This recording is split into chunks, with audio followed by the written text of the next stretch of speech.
Welcome to వీఫీ news family doctor Abhaya multi specialty trust hospital founder Goli Veni గారు ఈ రోజు మనతో పాటు మన వీఫీ స్టూడియోలో ఉన్నారు. సార్ నమస్తే అండి. నమస్తే మేడం. చాలా long time. yes madam.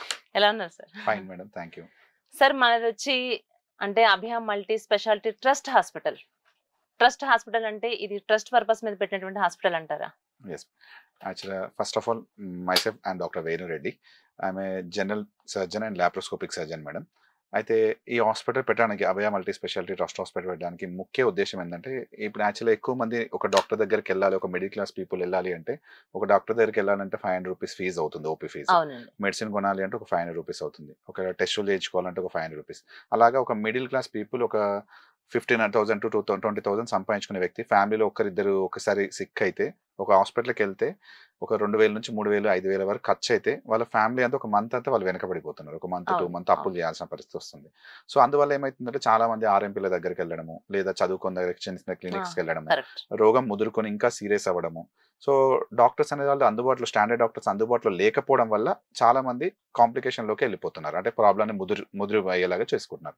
So ఆ ప్రాబ్లమ్ సాల్వ్ చేయాలనే ఉద్దేశంతో ఏంటంటే డాక్టర్స్ అందుబాటులో ఉండాలని ఓపీ ఫీజు మేము 50 రూపీస్ పెట్టడం జరిగింది. అది గతంలో మనం 2-3 ఇయర్స్ బ్యాక్ ఇది సేమ్ మన ఛానల్లో ఇంటర్వ్యూ చేసినప్పుడు వీఫీలో చేసినప్పుడు కూడా మీరు 50 రూపీస్ అని అప్పుడు కూడా చెప్పారు. ఇప్పుడు కూడా అదే కొనసాగిస్తున్నారు? అదే కొనసాగిస్తున్నాము. 8 మంది కన్సల్టెంట్లు అందరూ కూడా, అంటే ophthal, dental, gynaec, ortho, paediatric, general physician, general surgery, physiotherapy, ఈ అందరు డాక్టర్స్ కూడా మనకి 50 రూపాయలకే వస్తారు. అండ్ మొన్న లాస్ట్ జనవరి నుంచి ఏం చేసినా 50 రూపాయలు కూడా తీసి ఆరోగ్యశ్రీ అండ్ నిరుపేదలకు ఇంకా ఏంటంటే 0 ఓపీ ఫీజు చేసినాం. ఈ అందరు డాక్టర్లు ఎప్పుడు వచ్చినా, ఈవెన్ నైట్ 2 o'clock వచ్చినా కూడా మన ఓపీ ఫీజు 0 ఓపీ ఫీజు ఉంటుంది. అలానే వేణు గారు మీ హాస్పిటల్లో ఎవ్రీ మంత్ అంటే 10 to 15 మెంబర్స్ వరకు కూడా ఈ ఆపరేషన్ ఫ్రీగా చేస్తారని విన్నాం. ఇది ఎంత వరకు వాస్తవం? అవును మేడం. యాక్చువల్గా మనకి అందరికి ఏంటంటే నేత్ర అనేది ఇంపార్టెంట్ థింగ్, కన్ను చూపు అనేది ఇంపార్టెంట్ థింగ్. ఆ ఉద్దేశంతో సర్వీస్ చేయాలనే ఉద్దేశంతో ఏంటంటే లాస్ట్ ఇయర్ నుంచి మనం ఏం చేసామంటే లాస్ట్ 6 months నుంచి సో ఎవరైతే పేదవాళ్ళు ఉన్నారో వాళ్ళకి ఉచితంగా క్యాట్రాక్ట్ సర్జరీస్, ఐ సర్జరీస్ ఫ్రీగా చేయడం జరుగుతుంది. యూజువల్ క్యాట్రాక్ట్ 55-60 years అబోవ్ వాళ్ళకి వస్తుంటది. మనకు ముసలి వాళ్ళకి ఆ కంటి ఆపరేషన్లు ఫ్రీగా చేయడం జరుగుతుంది. సో అండ్ ఈ 50 రూపాయల ఓపీ ఫీస్ తో పాటు మనం ఏం చేసామంటే మన ప్రతి డాక్టర్ రాసే మెడిసిన్ లో కూడా మనం 20% డిస్కౌంట్ ఇవ్వడం జరుగుతుంది. స్టాండర్డ్ మెడిసిన్ ఈవెన్ ప్రతి ఏ హాస్పిటల్ కూడా డాక్టర్ రాసిన స్లిప్ లపై మెడిసిన్లపై ఇవ్వరు. సో మన మెడిసిన్ లో ఈవెన్ అడ్మిట్ అయిన పేషెంట్లకి అండ్ వచ్చి చూపించుకునే పేషెంట్లకి, ఓపీ అండ్ అవుట్ పేషెంట్ ఇద్దరు కూడా 20% మెడిసిన్స్ పై వస్తుంది. ల్యాబ్ టెస్ట్లలో కూడా 40% డిస్కౌంట్ ఇవ్వడం. అంటే అభయ మల్టీ స్పెషాలిటీ హాస్పిటల్లో ఎలాంటి ప్రాబ్లం వచ్చినా ప్రతి ఒక్క ట్రీట్మెంట్ కి కూడా మీ దగ్గర ఉంటుందంటారు? అవును, తక్కువ రేట్ లో అవుతుంది. కంపేర్ టు బయట ఇప్పుడు 1000 రూపాయలు అయ్యే దగ్గర మన దగ్గర 600 రూపాయలకి 500 రూపాయలకి అవుతుంది. అండ్ స్టాండర్డ్ ట్రీట్మెంట్ దొరుకుతుంది. కంపేర్ టు ఇప్పుడు ఏంటంటే మధ్యవర్తులు మనం వీళ్ళకి పర్సెంటేజ్ ఇవ్వడాలు, సో ఈ ప్రైవేట్ ప్రాక్టీస్ ఉన్న వాళ్ళకి మధ్యవర్తులకు మనం పర్సెంటేజ్ ఇవ్వడాలు, ఇవన్నీ థింగ్స్ అనేది ఇప్పుడు ఎలా అయిపోయిందంటే డాక్టర్ లేకపోవడం వల్ల మనం మేనేజ్ చేయగలుగుతాం. అది పీపుల్ కి చాలా హెల్ప్ డైరెక్ట్ పీపుల్ కి మనం సర్వీస్ ఇస్తున్నాం, తక్కువ రేట్ లో ఇస్తున్నాం. సాధారణంగా మనం చూసుకుంటూ ఉంటే కనుక ఎక్కువగా ఎవరైతే ఎలాంటి ప్రాబ్లమ్స్ ఫేస్ చేస్తున్నారో ఆ టాపిక్స్ మీద మనం వెళ్దాం. ఎందుకంటే ఇప్పుడు చూస్తూ ఉన్నాం, మెయిన్లీ చూస్తూ ఉంటే షుగర్, ఎక్కడ చూస్తున్నా ఈ షుగర్ గురించే వింటూ ఉన్నాం. ఒకప్పుడు ఒక ఏజ్ ఒక 50+ వాళ్ళకు ఇలాంటి వాళ్ళకి షుగర్ ప్రాబ్లం అనేది వచ్చేది. ఇప్పుడు అసలు 50 years కాదు కదా, 5 years పిల్లల దగ్గర నుంచి కూడా షుగర్ ప్రాబ్లం అనేది మనం వింటూనే ఉన్నాం. అసలు షుగర్ ప్రాబ్లం అనేది ఎందువల్ల వస్తుంది అంటారు? చాలా మంది షుగర్ రావడానికి ఇప్పుడు ఈ మధ్యలో ఒక ఏజ్ లిమిట్ ఉండేది. ఒకప్పుడేమో 55 ఏళ్ళు దాటిన తర్వాత 60 ఏళ్ళ దాకా షుగర్ ఉండేది. ఇప్పుడు ఎలా అయిపోయిందంటే 20 years 25 years, నా దగ్గర ఆల్మోస్ట్ ఒక 4 years బాబు కూడా ఉన్నారు, 6 years పిల్లలు ఉన్నారు, 18 years పిల్లలు, 15 years పిల్లలు, అలా చాలా మంది ఉన్నారు. నా ఒక్క దగ్గర ఒక 5,000 to 10,000 వరకు పేషెంట్లలో డిఫరెంట్ రేంజ్ వాళ్ళు ఉన్నారు. అంటే 4 years to 90 years వరకు అందరూ ఉన్నారు. అయితే దీనికి అన్నిటి కారణాలు ఏమైతుందంటే ఒకటి సెడెంటరీ లైఫ్ స్టైల్ ఒకటి అయిపోయింది, అండ్ ఫుడ్ జంక్ ఫుడ్ ఎక్కువ తీసుకోవడం, అండ్ లైఫ్ స్టైల్ మోడిఫికేషన్. అంటే life style sedentary life style అయిపోయింది, అంటే ఫిజికల్ వర్క్ యాక్టివిటీ తగ్గిపోయింది. And more over alcohol, cigarette smoking అనేది కూడా మోస్ట్ ఎఫెక్టింగ్ ఫ్యాక్టర్ అయిపోయింది. లైఫ్ స్టైల్ వల్లనే మనకి షుగర్ అటాక్ అవడానికి రీజన్ అంటారు. అసలు షుగర్ లెవెల్స్ ఎంత వరకు ఉండాలంటారు? యాక్చువల్ అయితే మనది ఫాస్టింగ్ షుగర్ అండ్ తిన్న తర్వాత షుగర్ అని పోస్ట్ ప్రాండల్ షుగర్ అని ఉంటుంది. ఫాస్టింగ్ షుగర్ అయితే ఇది 126 లోపల ఉండాలి మనకు. అది యాక్చువల్గా 120-110 వరకు ఉండాలి, లోపల ఉండాలి. అండ్ ఇది తిన్నదైతే 180 to 200 లోపల మేనేజ్ చేయాల్సి వస్తుంది మనకు. అంటే షుగర్ మనకు వన్స్ ఒకసారి మన బాడీలో అటాక్ అయ్యింది అంటే కనుక అది కంటిన్యూటీగా మనం లైఫ్ టైం ఆ మెడిసిన్స్ యూజ్ చేయాలంటారా? అదైతే చాలా మందికి ఇప్పుడు నా దగ్గర మీరు మంచి క్వశ్చన్ అడిగారు. చాలా మందికి ఏం ప్రాబ్లం అవుతుందంటే, నాకు అనుకోకుండా ఏదో ర్యాండమ్ ఇప్పుడు పుండ్ అవుతుంది, లేదా గాయం అవుతుంది, దాన్ని మాంతలేదు, లేదా యూరిన్ ఎక్కువ వస్తుంది అనుకోకుండా ఏదో ర్యాండమ్ చెక్ చేస్తే 30-28 years వాళ్ళకి కూడా చెక్ చేస్తే 35 years కూడా చెక్ చేసి షుగర్ చూస్తే 300, 250, 180 అట్లా ఎక్కువగా చూపిస్తుంది. ర్యాండమ్ షుగర్ చూపిస్తే ఎక్కువ. సరే వాళ్ళు వచ్చి నా దగ్గరికి అడుగుతున్నారు, సార్ నేను మందులు వాడాలా, వాడకపోతే ఏమవుతుంది? సో సింపుల్ లాజిక్ అవ్వాలి అంటే నేను మన బాడీలో ప్రాబ్లం స్టార్ట్ అవుతుంది అనే విషయం మనకు అర్థమవుతుంది. అసలు ఎలా మనకు తెలుస్తుంది అంటారు మన బాడీలో షుగర్ అటాక్ అయిందని ఏ విధంగా తెలుస్తుంది మనకి? సో చాలా మందికి ఇన్సిడెంటల్ ఫైండింగ్ అంటే సింప్టమ్స్ అందరికీ బయటపడవు. ఫస్ట్ ఎక్కువ మంది భయపడేది ఏంటంటే పుండు అవుతే మానవు. కొందరు కాళ్ళలో తిమ్మిర్లు వస్తుంటాయి, ఎక్కువ మంది కాళ్ళలో తిమ్మిర్లు వస్తాయి. మూడో థింగ్ ఏమవుతుంది అంటే యూరిన్ ఎక్కువ సార్లు రావడము, యూరిన్ ప్రెషర్ ఫ్రీక్వెన్సీ రావడాలు, ఆకలి ఎక్కువ అవడాలు, వాటర్ ఎక్కువ దప్పిక ఎక్కువ అవడాలు, ఈ లక్షణాలు కనబడతాయి. అనుకోకుండా చెక్ చేసిన తర్వాత వాడాలా వాడొద్దా, అసలు మందులు వాడాలా వాడొద్దా మీరు అడిగినట్టుగా. సో అసలు ఏమవుతుంది సార్ మందులు వాడకపోతే ఏమవుతుంది, ఖచ్చితంగా వాడాలా మందు కంటే మనం వాటర్ లో కొంచెం బెల్లం కానీ షుగర్ కానీ కలిపాం, వాటర్ ఒక చిక్కదనం ఏమవుతుంది, చిక్కగా అవుతుంది. అదే విధంగా రక్తంలో కూడా ఉండాల్సిన లెవెల్ కంటే కొలెస్ట్రాల్ కానీ షుగర్ కానీ ఎక్కువ ఉంది అనుకోండి, రక్తం యొక్క చిక్కదనం ఏమవుతుంది, ఎక్కువ అవుతుంది. ఇప్పుడు చిక్కని ఫ్లోరిన్ వాటర్ మన పైపులలో పోతున్నాయి, ఆ పైపులు కొన్ని రోజులకి ఏమవుతాయి, బ్లాక్ అయిపోయి సో అవి తొందరగా మూతపడతాయి. అదే విధంగా చిక్కడి రక్తం అంటే కొలెస్ట్రాల్ ఎక్కువ రక్తము, షుగర్ ఎక్కువ రక్తము మన కళ్ళల్లో, కిడ్నీల్లో, గుండెల్లో, బ్రెయిన్ లో ఉండే రక్తనాలు వెంట్రుకంత సన్నగా ఉంటాయి. ఈ రక్తనాలు మామూలుగా వయసు కొద్ది 60 ఏళ్ళకు, 70 ఏళ్ళకి, 80 ఏళ్ళకి మూసుకోవాలి. అలాంటిది చిక్కటి రక్తం అంటే షుగర్ ఎక్కువ రక్తం, కొలెస్ట్రాల్ ఎక్కువ రక్తం పోవడం వల్ల ఏమైతే తొందరగా బ్లాక్ అవుతాయి. దానివల్ల ఎప్పుడో 45 ఏళ్ళకు, 50 ఏళ్ళకు, 60 ఏళ్ళకి రావాల్సినటువంటి కిడ్నీ ప్రాబ్లం, కళ్ళల్లో మూసుకోపోతే కళ్ళ చూపు తగ్గుతుంది, గుండెల్లో మూసుకోపోతే గుండెపోటు, పక్షవాతం, బ్రెయిన్ కు మూసుకోతే పక్షవాతం, కిడ్నీలో మూసుకోతే కిడ్నీ ఒక పని తగ్గడం, కాళ్ళల్లో నరాలకు మూసుకోతే స్పర్శ తెలవకపోవడం, ఇవన్నీ ఎప్పుడో 70 ఏళ్ళకి, 80 ఏళ్ళకి రావాల్సిన ప్రాబ్లమ్స్ ఏమవుతాయి, ఎర్లీగా వస్తాయి. ఇప్పుడు 45-50 ఇయర్స్, ఫస్ట్ 5 ఇయర్స్ 10 ఇయర్స్ మీకు 300, 400, 500 షుగర్ ఉన్న ఎక్కువ శాతం మందికి ఏం కాదు. ఫస్ట్ 5 ఇయర్స్ 10 ఇయర్స్ మన బాడీ తట్టుకుంటది. వన్స్ షుగర్ అనేది వెంట ఎవరిని చంపదు, షుగర్ అనేది వెంటనే ఎవరు ఏం చేయదు. కానీ మీరు వాడకపోవడం వల్ల అంటే షుగర్ ని మెయింటెనెన్స్ తగిన పాలన చేయలేకపోవడం వల్ల ఏమవుతుందంటే మీ లైఫ్ యొక్క కెపాసిటీ తగ్గుతుంది. అంటే 60 ఏళ్ళకి రావాల్సిన, 70 ఏళ్ళకి రావాల్సిన ఏమైతే మీకు 45-50 ఏళ్ళకే మీ బండి యొక్క కెపాసిటీ తగ్గిపోతుంది. అంటే షుగర్ వన్స్ ఒకసారి మన బాడీలోకి అటాక్ అయింది అన్నప్పుడు మనం చాలా జాగ్రత్తగా కేర్ తీసుకోవాలి, మెడిసిన్స్ వాడాలి, లేకుంటే దాని ఎఫెక్ట్ బాడీలో ప్రతి పార్ట్ మీద పడే అవకాశం. 60-70 ఏళ్ళకి రావాల్సింది 50 ఏళ్ళకి, 60 ఏళ్ళకి మీ లైఫ్ టైం తగ్గిపోతుంది. అంతే. గుండెపోటు ఒకసారి సడన్ గా వచ్చింది అనుకోండి, మీరు 60 ఏళ్ళు 70 ఏళ్ళు బతకాల్సిన ఏమైతే 55-45 ఏళ్ళకే జరగాల్సి ఉంటుంది, జరిగిపోవాల్సి వస్తుంది. అంటే వీళ్ళు ప్రత్యేకంగా ఇప్పుడు ఒక్కొక్క ప్రాబ్లం ఏదైనా వచ్చినప్పుడు మనం ఖచ్చితంగా వాళ్ళకి ఫుడ్ విషయంలో కూడా చాలా కేర్ గా ఉండాలి, ఇది తినండి, ఇది తినొద్దు, థైరాయిడ్ ఇట్లాంటివి చూసుకుంటే డిఫరెంట్ గా ఫుడ్ తీసుకునే ఉంటుంది. ఇలా షుగర్ పేషెంట్స్ ఎవరైతే ఉన్నారో వాళ్ళు అసలు ఎలాంటి ఫుడ్ తీసుకోవాలంటారు, ఎలాంటి ఫుడ్ తీసుకోకూడదు అంటారు? అవునండి. ఇప్పుడు చాలా మందికి ఏమైపోయిందంటే మార్కెట్ లో బయట ఏమైపోయిందంటే ఇది తినొద్దు, సజ్జలు తినాలి, జొన్నలు తినాలి, రాగులు తినాలి, గట్క తినాలి, ఇలా చాలా పెద్ద అపోహ ఉంది. సో రైస్ తినొద్దు, ఇది ఒక బ్రౌన్ రైస్ తింటే తగ్గుతుంది, మిల్లెట్ తగ్గుతుంది.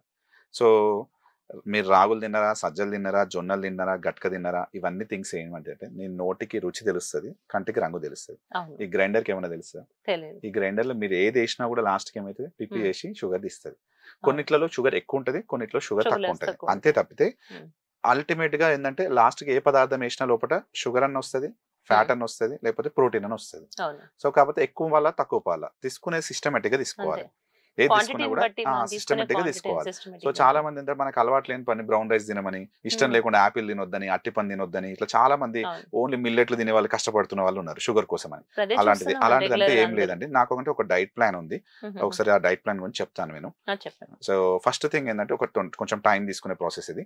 సో చాలా మంది షుగర్ అంటే first rule time to time తినాలి. ఉదయం అయితే 8 to 9, మధ్యాహ్నం అయితే 1 to 2, రాత్రి అయితే 7 to 8. రాత్రి కొంచెం ఎర్లీగా తీసుకోవాలి. ఫస్ట్ రూల్ ఎవరైనా షుగర్ అంటే టైంకి తినాలి, ఎక్కువ కాకుండా తక్కువ కాకుండా. ఎందుకంటే మన ఆకలి తత్వం ఏంటంటే మనం ఇప్పుడు రోజు 5 గంటలకు ఛాయ్ తాగే అలవాటు ఉంది. సో అదే రోజు 5 గంటలకు ఛాయ్ ఒక రోజు 2 రోజులు తాగలేదు అనుకోండి, ఆ తాగాలన్న ఫీలింగ్ వస్తుంది. ఎందుకంటే మనం కూడా ఒక బయోలాజికల్ క్లాక్ ఉంటుంది మన బాడీ లోపల. మీరు ఆ టైంకి తింటే ఆ లోపల వచ్చే రసాలు కానీ అంటే జీర్ణమయ్యే రసాలు కూడా టైంకి ఉత్పత్తి అవుతాయి. అందుకని నేను ఏం చెప్తాను, టైంకి తినాలి అని చెప్తాను. అండ్ కొంతమంది షుగర్ నాకు సడన్ గా షుగర్ ఎక్కువ అవుతుంది సార్, తక్కువ అవుతుంది అని చెప్తూ ఉంటారు, కళ్ళు తిరగడం అవుతుంది, లేట్ అవుతుంది, షుగర్ టాబ్లెట్. అలా కావద్దు, ఎక్కువ తక్కువ కావద్దు, చెమటలు రావద్దు, షుగర్ డౌన్ అవ్వద్దు అంటే ఫస్ట్ రూల్ ఏంటంటే టైంకి తినాలి. ఒక 1 hour అటు ఇటు అయినా పర్లేదు కానీ మోస్ట్ టైం తినాలి. సెకండ్ పాయింట్, ఉదయం మామూలుగా మనకి తీసుకునే అలవాటు ఏంటంటే కొంచెం నేను రోజు రాగి జావ తాగుతున్నా సార్, ఓట్స్ తింటున్నా సార్, నాకు షుగర్ తగ్గట్లేదు. రాగి జావ ఓట్స్ తింటే షుగర్ తగ్గుతుంది ఎవరేం చెప్పలేదు. మీరు ఏది తీసుకున్నా ఏదైనా తీసుకోవచ్చు. మామూలుగా హోటల్కి వెళ్తే మన ప్లేట్ టిఫిన్ ఎలా పెడతారు, ప్లేట్ టిఫిన్ అంటే ఉప్మా అనుకోండి, చిన్న స్పూన్లు అయితే 3, పెద్ద స్పూన్లు అయితే 2 స్పూన్లు, దోశలు అయితే 2, వడలు అయితే 3, పెద్ద పూరీలు అయితే 2, చిన్న పూరీలు అయితే 4, చపాతీలు అయితే 2, ఇడ్లీలు అయితే 4, రాగి జావ ఓట్స్ గ్లాస్ అయితే ఒక గ్లాస్. మరి కొంతమంది ఏం చేస్తున్నారు, రాగి జావ ఓట్స్ 7 గంటలకు తీసుకుంటున్నారు, మళ్ళీ 10 గంటలకు టిఫిన్ చేస్తున్నారు. అలా 2 పనులు చేయొద్దు. ఏదైనా టిఫిన్, డబుల్ టిఫిన్ తీసుకోవద్దు. అంటే ఏదైనా టిఫిన్ తర్వాత టీ గానీ కాఫీ గానీ పాలు గానీ చిన్న గ్లాసు షుగర్ తక్కువ వేసుకొని లేదా షుగర్ బంద్ చేసుకొని తీసుకోండి. ఇది ఉదయం డైట్. రాత్రి ఏం చేయాలి అంటే సేమ్ ఇదే విధంగా ఏ టిఫిన్ అన్న తినండి. జొన్న రొట్టెలు సజ్జ రొట్టెలు తినాలని ఏం లేదు, గోధుమ రొట్టెలైనా తినొచ్చు. ఒక 2-3 రోజులు ఏమైనా చపాతి ఏదైనా గోధుమ చపాతీలు అన్నా చేసుకోండి, జొన్న రొట్టెలు అలవాటు బట్టి జొన్న రొట్టెలు చేసుకోండి. తర్వాత ఒక 2-3 రోజులు ఏదైనా టిఫిన్ ఉప్మా దోశ పూరి చపాతి ఏదైనా తినండి. సో ఉదయం సాయంత్రం టిఫిన్, మధ్యాహ్నం మాత్రం ఇంత ఎత్తు ఇంత సైజు ఒక బాక్స్ పెట్టుకోండి. నా ఉద్దేశం చిన్న డబ్బా పెట్టుకోమని కాదు. ఇప్పుడు మనకి ఎలా ఉంటదంటే కూరకోసారి, చారుకోసారి, పచ్చడికోసారి, పెరుగుకోసారి మారు పెట్టుకునే అలవాటు ఉంటుంది, కొంచెం కొంచెం పెట్టుకునే అలవాటు ఉంటుంది. అలా తెలవడం వల్ల కూర మంచిగా ఉన్నప్పుడు ఎక్కువ తింటాం, కూర మంచిగా తక్కువ తింటాం, ఒక లెక్క అంటూ ఉండదు. సో అలా కాకుండా ఏం చేయాలంటే ఎవరికి ఎంత సరిపోతుందో అంత డబ్బా, ఇంత డబ్బా ఫిక్స్డ్ డబ్బా పెట్టుకొని ఇంత డబ్బా సైజు తెల్లన్నంలోనే బ్రౌన్ రైస్ అని కూరలని మిల్లెట్లని ఏ కథలు పడాల్సిన అవసరం లేదు. తెల్లన్నంలో అందరికి చిన్నప్పటి నుంచి అదే అలవాటు, ఎక్కువ శాతం మందికి. సో అలవాటు ఉన్న వాళ్ళు ఏ రైస్ అయినా తీసుకోవచ్చు మీ అలవాటుని బట్టి. వైట్ రైస్ వండిన వైట్ రైస్ అన్నంలోనే అందులోనే కూరైనా చారైనా పెరిగైనా కూరగాయలు దొండకాయ బెండకాయ ఆలుగడ్డ చికెన్ మటన్ ఫిష్ ప్రాన్స్ ఏదైనా తినండి. ఇంత అన్నంలో ఏదైనా తినండి, కానీ ఫ్రై లాగా తినొద్దు. నూనె పదార్థాలు కొంచెం తగ్గించుకోండి. అంటే కొంచెం నూనె పదార్థాలు తగ్గించుకుంటే కొంచెం ఫ్యాట్ తగ్గుతాయి ఉద్దేశంతో. ఉదయం సాయంత్రం టిఫిన్, మధ్యాహ్నం ఫిక్స్ రైస్ అండ్ 2 పూట్ల ఛాయ. ఇది మినిమం. సీఎం అయినా పిఎం అయినా నేనైనా ఎవరైనా ఇది దానికోసం. ఇది కూడా తినకుండా అయితే ఎవరు బతకలేము. సార్ నాకు ఇప్పుడు నేను టిఫిన్ చేశాను, మార్నింగ్ టిఫిన్ చేసిన తర్వాత మధ్యలో 11 గంటలకు గావరైతుంది, మధ్యాహ్నం అన్నం తిన్న తర్వాత నాకు సాయంత్రం 5 గంటలకు గావరైతుంది. మధ్యలో ఏమైనా పండ్ల ముక్కలు జాంకాయ ముక్కలు బిస్కెట్ ముక్కలు తినొచ్చా అంటే దీని బదులు ఏం చేయమంటే, సో ఈ పండ్ల ముక్కలు జాంకాయ ముక్కలు తినే బదులు ఎక్కువ శాతం కొందరికి గావర ఎక్కువ ఉంటుంది, ఆకలి ఎక్కువ ఉంటుంది. అట్లాంటి వాళ్ళు ఏం చేయాలంటే కీరా క్యారెట్ తినాలి. సో ఒకసారి కీరా క్యారెట్ లో షుగర్ ఉండదు అంటే ఉంటుంది. మనం మామూలుగా కీరా క్యారెట్ తినడం వల్ల ఏమైతే పొట్ట తొందర నిడుతుంది, షుగర్ తొందర పెరగదు, ఆకలి తొందర కాదు. సో నేను అందుకని ఏంటంటే జాంకాయ ముక్కలు ఈ స్నాక్స్ తినే బదులు ఏం చేయమంటే కీరా క్యారెట్ తినమని చెప్తా. ఆకలైన వాళ్ళకి మధ్యలో ఎప్పుడు ఆకలైనా కూడా, ఎందుకంటే ఎక్కువ కూడా తినలేము వాటిని, ఒక హాఫ్ తినగానే పొట్ట నిండిపోతుంది, తొందర ఆకలి కాదు. అందుకని కీరా క్యారెట్ ప్రిఫర్ చేయమని చెప్తాను ఎక్కువ వాళ్ళకి, గావర ఎక్కువ ఉన్న వాళ్ళకి.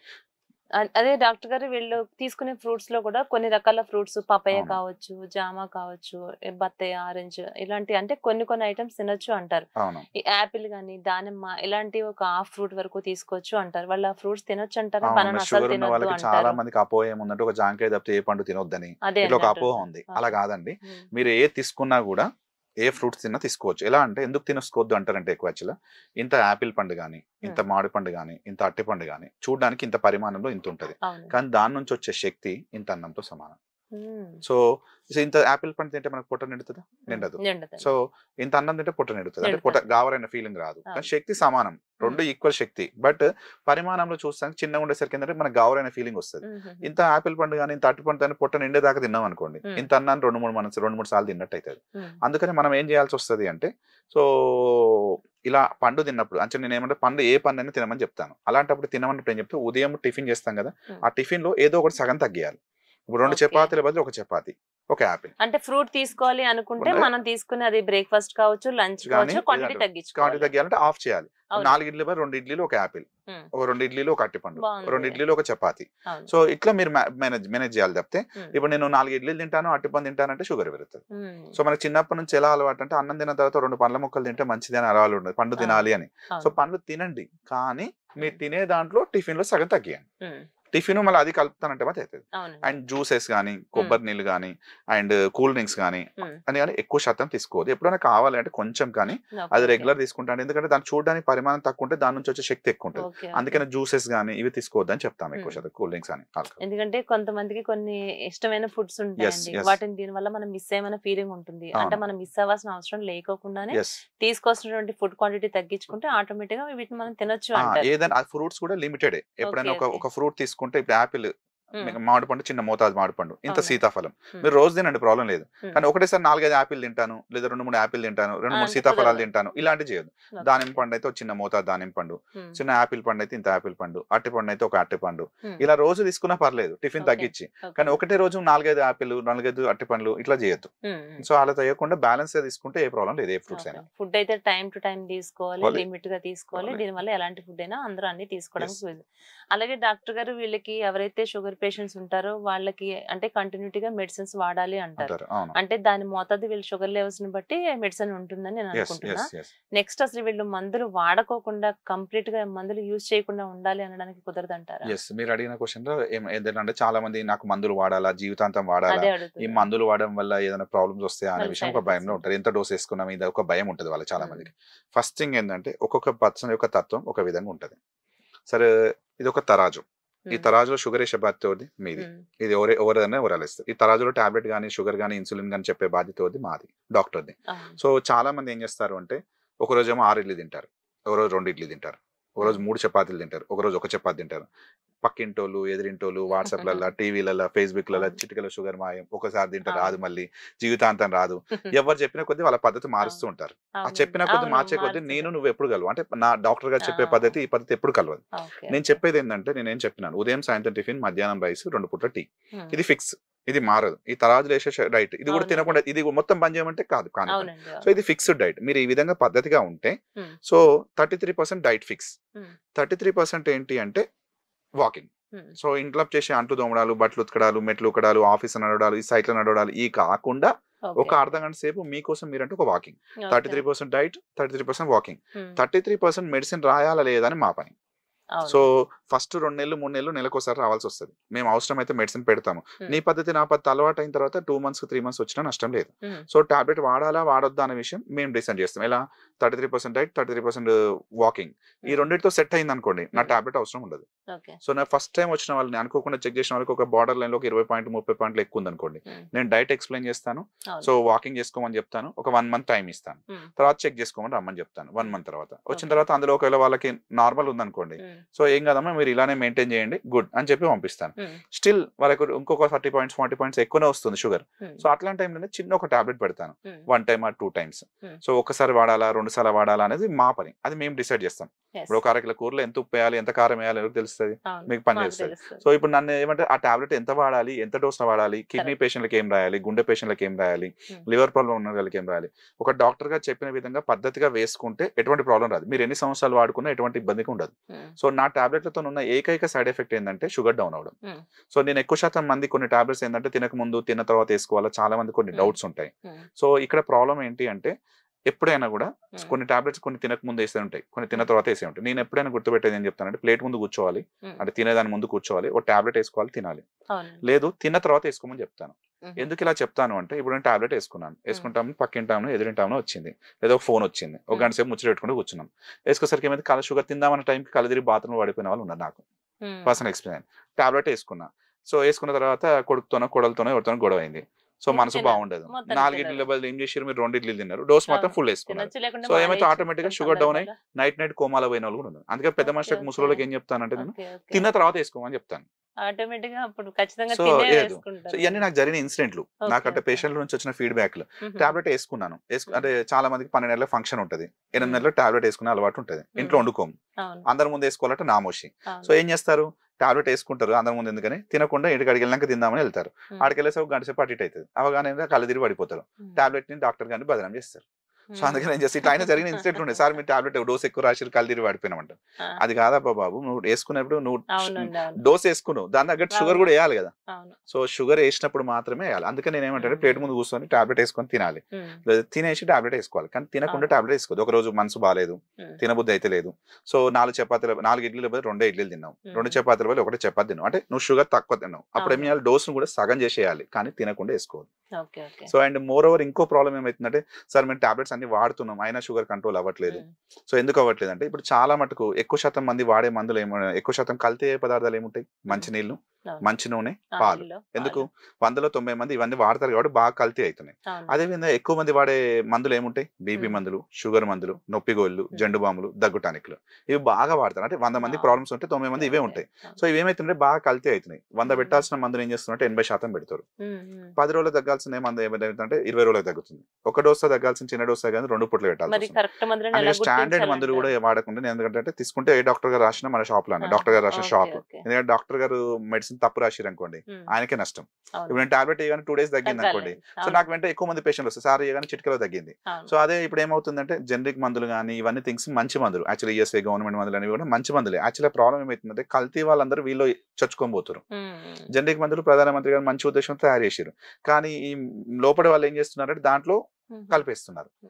100 మందులో 80% మందే పెట్టేస్తున్నారు, కల్తీ మందులు అవుతున్నాయి. తీసుకుంటే ఏ డాక్టర్ రాసిరో ఆ డాక్టర్ షాప్ లో తీసుకోండి, లేదు అంటే అపోలో దాంట్లో మంచిగా ఉంటాయి.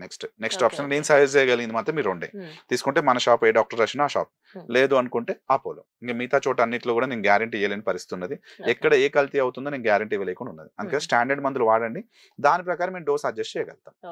నెక్స్ట్ డాక్టర్ గారు, అంటే మనం సాధారణంగా హెల్తీగా ఉండాలి అని అంటే ఫిజికల్ యాక్టివిటీ ఉంటే చాలా హెల్తీగా ఉంటామని మనం అనుకుంటాం. అంటే ప్రత్యేకంగా అంటే షుగర్ పేషెంట్స్ వీళ్ళు ఎవ్రీడే వాకింగ్ కానీ ఏదైనా యోగా కానీ మెడిటేషన్ ఏదో ఒకటి వాళ్ళు చేస్తూ ఉంటే, జిమ్కి వెళ్ళటం, ఇది ఎప్పటికీ వీళ్ళు చేస్తూనే ఉండటం వల్ల దీనికి ఇది ప్లస్ అవుతుంది అంటారు వీళ్ళకి? అవును, మేము చెప్పినట్టుగా డైట్ అండ్ రెండో థింగ్ ఎక్సర్సైజ్ కంపల్సరీ వాళ్ళు మేనేజ్ చేయగలి సిస్టమేటిక్ ఉంటే కంపల్సరీ వీళ్ళు కంట్రోల్లో ఉంచొచ్చు. వితౌట్ మెడిసిన్స్ కూడా వీళ్ళు కంట్రోల్లో ఉంచొచ్చు. కానీ ఎవరు సిస్టమేటిక్ గా ఉండడం అనేది అదే చెప్పాను ఫస్ట్ నుంచి కూడా, life style modification, life style systematic ఉండాలి అని చెప్పేది అదే. ఎవరైతే సిస్టమేటిక్ ఉన్నారో ఎక్కువ శాతం మంది మాకు వచ్చే పేషెంట్లలో కూడా టీచర్స్, గవర్నమెంట్ జాబర్స్, ఎక్కువ సిస్టమేటిక్ ఉండే వాళ్ళకి ఏమైందంటే ఈ ప్రాబ్లమ్స్ రావు. అండ్ వాళ్ళకి షుగర్ కంట్రోల్ ఉంటుంది, ఈ టాబ్లెట్ వల్ల ఏ సైడ్ ఎఫెక్ట్ ఉండట్లేవు, వాళ్ళు కూడా మినిమం డోస్ తో లేదంటే టాబ్లెట్ లేకుండా మెయింటైన్ అవుతున్నారు. ఎవరైతే ఆల్కహాల్ ఎక్కువ తీసుకుంటున్నారు అండ్ స్మోకింగ్ అలవాటు ఉన్నదో, ఇది సెడెంటరీ లైఫ్ స్టైల్, అంటే ఇక లేచినమా చేసినామా ఏదో పని చేసుకుంటామనే టెన్షన్ స్ట్రెస్ లో ఉంటున్నారు, వాళ్ళకి ఏమవుతుందంటే షుగర్ కంట్రోల్ ఉండట్లేదు అండ్ మానసిక ఒత్తిడి కూడా మెయిన్ ఇంపార్టెంట్ అవుతుంది. ఈ ఒత్తిడి ఉండడం వల్ల ఏమవుతుందంటే టెన్షన్ స్ట్రెస్ అవ్వడం వల్ల టైం కి తినరు ఫస్ట్, వాళ్ళు నిద్ర సరిగా ఉండదు, డైజెషన్ ప్రాబ్లమ్స్ వస్తున్నాయి అండ్ ఆల్కహాల్ ఎక్కువ తీసుకోవడం అవుతుంది అండ్ టైం ఇర్రెగ్యులర్ అవుతుంది. అలానే మనకి అంటే ఇన్సులిన్ వరకు వెళ్ళిపోతారు కొంతమంది. అవును, అంటే అది షుగర్ లెవెల్స్ బాగా పెరిగిపోవడం వల్ల అంటారా? అది కూడా ఏజ్ లిమిట్ అని ఉంటుందా? ఎవరికైనా ఇది కూడా మంచి క్వశ్చన్ యాక్చువల్లీ. సార్ నాకు ఇన్సులిన్ అవసరమా, టాబ్లెట్లతో తగ్గదా, టాబ్లెట్లు కంపల్సరీ అవసరమా లేదా ఇన్సులిన్ అవసరం, ఇది ఉంటది. సో ఏ టాబ్లెట్ ఏ స్థాయికి వెళ్ళిపోయిన తర్వాత ఇన్సులిన్ పెట్టాలి. సో ఒక మార్కెట్ లో కొన్ని రకాల 10 రకాల టైప్స్ ఆఫ్ డ్రగ్స్ ఉన్నాయి యాక్చువల్గా. ఇప్పుడు బాయిలో నీళ్లు ఉన్నాయి అనుకోండి, మనం ఎన్ని మూటలు పెట్టినా నీళ్లు బయటకు వస్తాయి. సో మన బాయిలో నీళ్ళు లేవనుకోండి, నువ్వు 10 మూటలు పెట్టినా నీళ్లు బయటకు వస్తాయా? రావు. అదే విధంగా నీ బాడీ లోపల ఇన్సులిన్ అనేది ప్రొడక్షన్ అవుతుంది అనుకోండి, నువ్వు టాబ్లెట్ వేసుకుంటే ఏమవుతుంది, షుగర్ ఇన్సులిన్ బయటకు వస్తుంది. మన టాబ్లెట్ వేసుకునే టాబ్లెట్ ఎందుకు వేస్తామంటే నీ బాడీ లోపల ఇన్సులిన్ ప్రొడక్షన్ అయితే ఆ ఇన్సులిన్ బయటకు రావడానికి. బట్ ఇన్సులిన్ కొత్తగా తయారు చేయవు, ఏ టాబ్లెట్ కూడా ఇన్సులిన్ కొత్తగా తయారు చేయదు, మనం వేసుకునే దాని ప్రొడక్షన్ ని పెంచుతుంది, అంటే ఎక్కువ రిలీజ్ అయ్యేటట్టు చేస్తుంది. ఇప్పుడు నేను 1 టాబ్లెట్ వేస్తా, 2 టాబ్లెట్ వేస్తా, 3 రకాల టాబ్లెట్ వేస్తా, ఉదయం 3 రకాలు, సాయంత్రం 3 రకాల టాబ్లెట్ వేస్తా, స్టిల్ నీ బాడీలో ప్రొడక్షన్ అవుతలేదు. అప్పుడు నువ్వు ఎన్ని టాబ్లెట్ వేస్తే యూజ్ ఉండదు. అలాంటి టైంలో ఏం చేస్తాము అంటే, ఇప్పుడు బాయిలో నీళ్ళు లేకపోతే ఎట్లా బాయిలో నీళ్ళు పోసుకుంటాము, మన బాడీలో ఇన్సులిన్ లేదు కాబట్టి ఇన్సులిన్ పోసుకోవాలి. సో దాంతో తిని చెప్తే నాకు ఇన్సులిన్ అవసరమా సార్, ఇది అవసరమా సార్ అని ఉండదు. ఎవరి చేతుల్లో, మా చేతుల్లో కూడా ఉండదు. మేము ఇన్సులిన్ ఒక మనిషిలో ఇన్సులిన్ పెట్టాలా లేదు, కొంత యంగ్ ఏజ్ ఉంటారు, వాళ్ళ ఇప్పుడు 4 years అబ్బాయి వచ్చిండు అని చూస్తే షుగర్ 400-500 ఉంది. సో అతనికి ఏమైంది అంటే టైప్ 1 డయాబెటీస్, టైప్ 2 డయాబెటీస్ అని ఉంటాయి అన్నట్టు. టైప్ 1 డయాబెటీస్ అంటే ఫస్ట్ నుంచి వాళ్ళ పుట్టుకతోనే కానీ ఎర్లీ ఏజ్ లో కానీ వాళ్ళకు అసలు షుగర్ అది ఇన్సులిన్ అది ప్రొడక్షన్ అవ్వదు. ఇన్సులిన్ ప్రొడక్షన్ అవుతే మనము అప్పుడు టాబ్లెట్ తో మేనేజ్ చేయొచ్చు. సో ఇన్సులిన్ ప్రొడక్షన్ అవుతలేదు, ఎంగేజ్ లో వాళ్ళకి ఇన్సులిన్ ప్రొడక్షన్ అవుతలేదు కాబట్టి మనం ఇన్సులిన్ తీసుకోవాలి డైరెక్ట్ గా. సో అది కొంతమందికి ఇప్పుడు నాకు 40 ఏళ్ళు 50 ఏళ్ళు వచ్చేసరికి ఏమైందంటే మన ప్రొడక్షన్ తగ్గుతూ ఉంటుంది, ఇలా బాయిలో నీళ్ళు ఎట్లా ఊరడం తగ్గుతూ ఉంటుంది, అట్లా మన ఇన్సులిన్ ప్రొడక్షన్ తగ్గుతుంది. అలాంటప్పుడు అది కొంచెం పెంచడానికి, అంటే సెల్స్ ఉన్నాయి ప్రొడక్షన్ అవ్వట్లేదు, అట్లాంటప్పుడు ఏంటంటే కొంచెం టాబ్లెట్ ద్వారా పెంచడానికి ప్రయత్నం చేస్తాం. స్టిల్ ఎంత టాబ్లెట్ వేసినా కూడా సెట్ కాకపోతే ఏం చేస్తాం, ఇన్సులిన్కి వెళ్తాం. సో ఆ ట్రీట్మెంట్ అనే విషయం, టాబ్లెట్ రాయాలా ఇన్సులిన్ రాయాలనేది మేము డాక్టర్ గా మేము డిసైడ్ చేస్తాం. సో మా పర్సన్ బట్టి మేము వేరీ అవుతుంది. అవును. షుగర్ సంబంధించిన అంటే నాకు A to Z కంప్లీట్ గా అన్ని నేను తెలుసుకున్నాను డాక్టర్ గారు. అలాగే ఇక నెక్స్ట్ మనకి థైరాయిడ్ అండి. ఈ థైరాయిడ్ చూసుకుంటే గనక ఎక్కువ శాతం చూసుకుంటే లేడీస్ లో ఎక్కువ శాతంగా చూస్తూ ఉన్నాం. దీని వల్ల ఏమవుతుందంటే కొంతమంది హెవీగా వెయిట్ గెయిన్ అయిపోతూ ఉన్నారు, మరి కొంతమంది చూస్తే వెయిట్ లాస్ అయిపోతూ ఉన్నారు, ఎక్కువ శాతంగా వెయిట్ గెయిన్ అవ్వటం ఇది చూస్తూ ఉన్నామండి. ఇది రెగ్యులర్ ప్రాసెస్ జరుగుతూనే ఉంటుంది. అసలు ప్రత్యేకంగా అసలు ఈ థైరాయిడ్ అంటే ఏంటి, అసలు ఎన్ని రకాలు, ప్రత్యేకంగా లేడీస్ లో ఎక్కువగా రావడానికి గల కారణం ఏంటంటారు? అవును, మనం ఇప్పుడు వింటున్న సమస్యలు ఎక్కువ మందికి ఏంటంటే థైరాయిడ్ థైరాయిడ్ థైరాయిడ్ అనే కామన్ ఉంటుంది.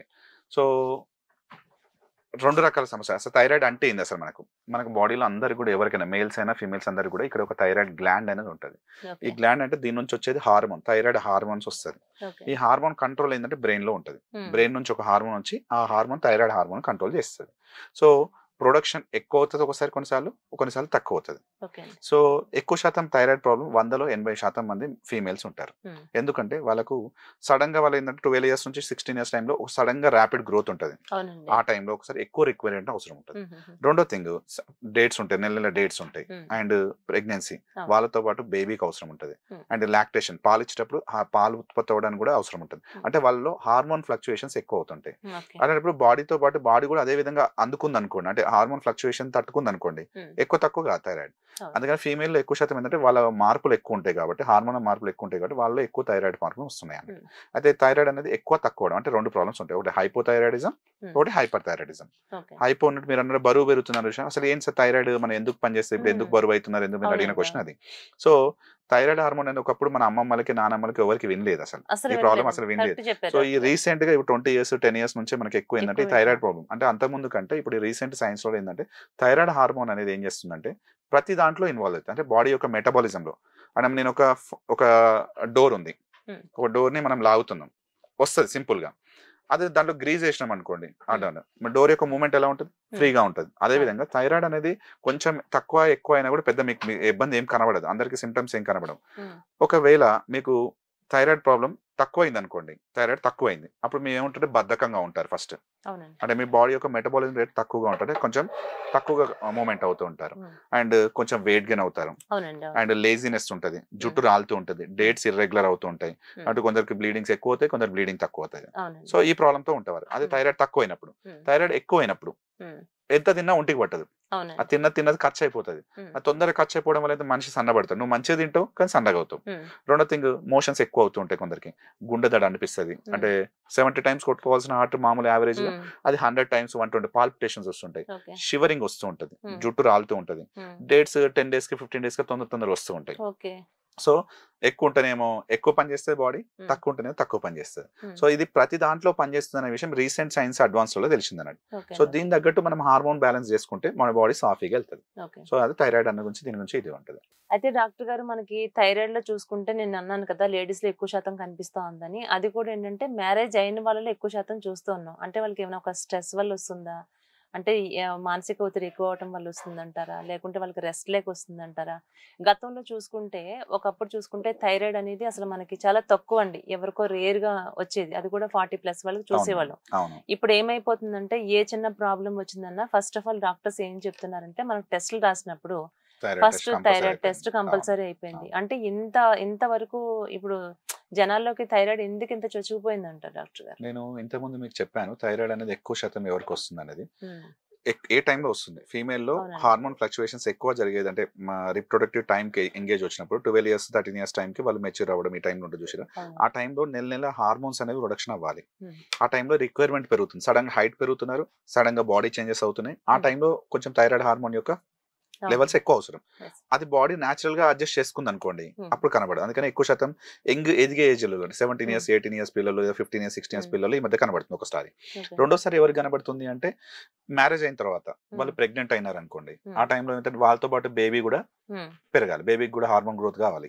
సో ఆ టైంలో ఒకళ్ళు అందుకుంది అనుకోండి, అంటే బాడీ న్యాచురల్ గా ప్రొడక్షన్ చేసుకుంది అనుకోండి బేబీకి, సో ఆ టైంలో అవుతుంది. లేదంటే ఆ టైంలో అందుకే మీరు అన్నట్టు పెళ్ళైన తర్వాత కొంచెం ఎక్కువ తొందరగా కనబడుతున్న రీజన్ ప్రెగ్నెంట్ అవ్వడము, అండ్ బేబీ లాక్టేషన్ ఇచ్చేటప్పుడు బేబీకి పాల ప్రొడక్షన్ అవ్వడము, ఈ టైంలో ఓవర్ వెయిట్ అవ్వడము లేదా ఓవర్ తినకపోవడం, ఈ టైంలో మనకు హార్మోన్ ఫ్లక్చుయేట్ అవ్వడం వల్ల ఎక్కువ మొత్తం కనబడుతుంది అన్నట్టు. అందుకని ఈ వల్ల వాళ్ళ లేడీస్ లో ఎక్కువ కనబడుతుంది. అలాగే డాక్టర్ గారు ఈ ప్రెగ్నెన్సీ లేడీస్ ఎవరైతే ఉన్నారో వాళ్ళ ప్రెగ్నెన్సీతో ఉన్నప్పుడు అంటే వీళ్ళకి ఆల్రెడీ థైరాయిడ్ ఉండటం వల్ల లోపల బేబీకి ఏమైనా ఇన్ఫెక్షన్స్ కానీ ఇట్లాంటి వచ్చే అవకాశం ఉంటుందంటారు? అయితే థైరాయిడ్ కొంతమందికి మీరు అన్నట్టుగా ప్రెగ్నెన్సీ టైంలో నాకు థైరాయిడ్ వచ్చింది సార్, ప్రెగ్నెన్సీ టైంలో షుగర్ వచ్చింది, అలా ఉన్న వాళ్ళు ఉంటారు. అది కొందరికి ఏంటంటే వాళ్ళతో పాటు బేబీ యొక్క ప్రొడక్షన్ కి అవసరం కాబట్టి బేబీకి కూడా హార్మోన్స్ అనేది ఫ్లక్చుయేట్ కావాలి. కొన్నిసార్లు వస్తూ ఉంటుంది హార్మోన్ ఫ్లక్చుయేట్, కొందరికి డెలివరీ అయిపోయిన తర్వాత నార్మల్ అయిపోతూ ఉంటుంది, కొందరు లేదు అంటే కొందరు కంటిన్యూ అవుతుంది. 100లో 80 నుంచి 90% మందికి నార్మల్ అవుతుంది, ఎందుకంటే హార్మోన్ ఫ్లక్చుయేషన్ తగ్గుతుంది కాబట్టి, రిక్వైర్మెంట్ తగ్గుతుంది కాబట్టి. కానీ కొందరికి ఏమవుతుందంటే అదే కంటిన్యూ అవుతుంది. సో ఎందుకు వస్తుంది, మామూలు బేబీ మీద ఏమి ఎఫెక్ట్ చూపిస్తుంది అంటే ఎక్కువ షుగర్ ఉంది అనుకోండి, ప్రెగ్నెన్సీ టైంలో షుగర్ వచ్చింది అనుకోండి, బేబీ కూడా కొంచెం ఎక్కువ బేబీ గ్రోత్ ఎక్కువ అవుతుంది. అంటే ఓకే, కొంచెం ఓకే. వెయిట్ ఎక్కువ కదా, 3 కేజీలు హుహుహు. 4 కేజీలు పుడతారు ఎక్కువ. సో అవునండి. అలాంటి వాళ్ళకు నార్మల్ డెలివరీ ఛాన్సెస్ తక్కువ ఉంటాయి. అంటే వాళ్ళు హెల్తీ బేబీ కాదా? అంత హెల్దీ వెయిట్ పెరుగుతున్నారు అంటే? అట్లని కాదు, అంటే హెల్దీనే ఉంటారు, హ్మ్. బట్ నార్మల్ డెలివరీ అవడానికి కొంచెం డిఫికల్ట్ అవుతుంది. ఓకే అండి. So okay, okay. మదర్ కూడా షుగర్ కరెక్ట్ గా మేనేజ్ చేసుకున్నారు హ్మ్. అనుకోండి, తీసుకోండి. బేబీ ఆ! కూడా ఏమవుతుంది, ఆ! ఓకే బేబీనే ఉంది. కొందరికి ఎక్కువ శాతం ఏమవుతుందంటే షుగర్ ఉన్న వాళ్ళకి ఏమైనా వూండ్ ఇన్ఫెక్షన్ అవ్వడము, డెలివరీ చేసిన హ్మ్. తర్వాత వెజనల్ ఇన్ఫెక్షన్ అవ్వడము, ఉమ్మనీరు ఏమైనా ఇన్ఫెక్షన్ వస్తే బేబీకి ఇన్ఫెక్షన్ వచ్చే ఛాన్సెస్ పెరుగుతాయి తప్పితే హుహుహు. మిగతా ప్రాబ్లమ్స్ ఏమి ఉండవు. ఒకవేళ హైపర్ థైరాయిడ్ ఉందనుకోండి, హ్మ్. మదర్కి ఇక్కడ థైరాయిడ్ ఎక్కువ పనిచేస్తుంది హ్మ్. అనుకోండి, బేబీ యొక్క హార్ట్ మీద హ్మ్. అట్లాంటి ఇబ్బందులు ఉండే ఛాన్స్ ఉంటాయి. ఒకవేళ ఓకే. హైపోథైరాయిడ్ ఉందనుకోండి, బేబీ గ్రోత్ తక్కువ అవుతుంది. Okay, okay. సో ఇలా థైరాయిడ్ వల్ల కూడా బేబీ హ్మ్. యొక్క డెవలప్మెంట్, బ్రెయిన్ డెవలప్మెంట్, హ్మ్. సో నరాల డెవలప్మెంట్, బాడీ డెవలప్మెంట్ ఇవన్నీ కూడా డిస్టర్బ్ అయ్యే ఛాన్స్ ఉంటాయి. Okay, so okay. అందుకనే థైరాయిడ్ కానీ షుగర్ కానీ హ్మ్. ప్రెగ్నెన్సీ టైంలో చెక్ చేసుకొని మేనేజ్ చేసుకోవడం ఇంపార్టెంట్ థింగ్స్. ఓకే అండి. ఇప్పుడు ఓకే. కరెక్ట్ గా ప్రాపర్ మేనేజ్ చేసుకుంటే బేబీ డెలివరీకి కానీ ఎటువంటి కానీ ఇబ్బందులు ఉండవు. ఓకే అండి. సో దాని తగ్గట్టు కరెక్ట్ గా కొన్నిసారి ప్రెగ్నెన్సీ టైంలో థైరాయిడ్ టాబ్లెట్ అయితే వేసుకోవడం వల్ల ఎటువంటి ఇబ్బంది ఉండదు. హ్మ్. కాకపోతే హైపర్ థైరాయిడ్ ఉన్నప్పుడు మాత్రం కొన్ని రకాల మందులు వాడద్దు అన్నట్టు. హుహు. రెగ్యులర్ గా ఏంటంటే నియోమెర్కజోల్, కార్బెమజోల్ అని వాడతారు. హ్మ్. సో ఆ టాబ్లెట్ బదులు వేరే టాబ్లెట్స్ ఉంటాయి. Okay, so okay. ప్రెగ్నెంట్ టైంలో బేబీ కూడా సేఫ్ అయ్యే మందులు ఉంటాయి. హుహు. ఆ మందులు వాడుకోవాలి. డాక్టర్ గారి సూచనతో మనం ఏవైతే మందులు వాడాలో అవి హ్మ్. వాడాలి. ఓకే. షుగర్ కూడా అంతే. షుగర్ కూడా కొన్ని టాబ్లెట్ వాడడం వల్ల హ్మ్. బేబీకి ఎఫెక్ట్ అవుతాయి. సో ఆ టాబ్లెట్ రాయకుండా ఏం చేస్తామంటే కొంచెం ఇన్సులిన్ వైపు కానీ హ్మ్. సేఫ్ టాబ్లెట్ కానీ రాస్తాం ఓకే, అన్నట్టు. Okay, okay. బేబీకి ఇబ్బంది లేదు కాబట్టి. ఓకే.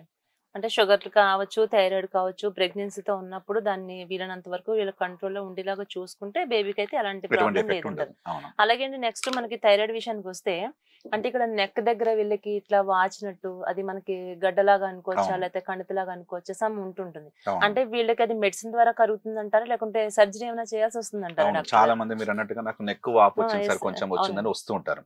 సో అలాంటి వాళ్ళకి ఎందుకు వస్తుంది సార్ నెక్ వాపులు ఎందుకు వస్తాయి అంటే యాక్చువల్‌గా మనము థైరాయిడ్ రిక్వైర్మెంట్ అవసరం మనకు. ఆ అవును. థైరాయిడ్ అన్న రిక్వైర్మెంట్ కంట్రోల్ చేసే స్విచ్ ఎక్కడ ఉంటుందంటే మన బ్రెయిన్ నుంచి టీఎస్హెచ్ హార్మోన్ అని ఒకటి వస్తుంది. హుహు. ఆ thyroid stimulating hormone that is produced by brain నుంచి వస్తుంది మనకు హార్మోన్. హార్మోన్ చేస్తుంది అంటే మనకు ఒకవేళ ఇది సరిగ్గా పనిచేస్తుంది అనుకోండి, హ్మ్. అప్పుడు ఏం చేస్తుంది, అది నార్మల్ లిమిట్ లో ఉంటుంది. టీఎస్హెచ్ నార్మల్ లిమిట్ లో ఉంటుంది.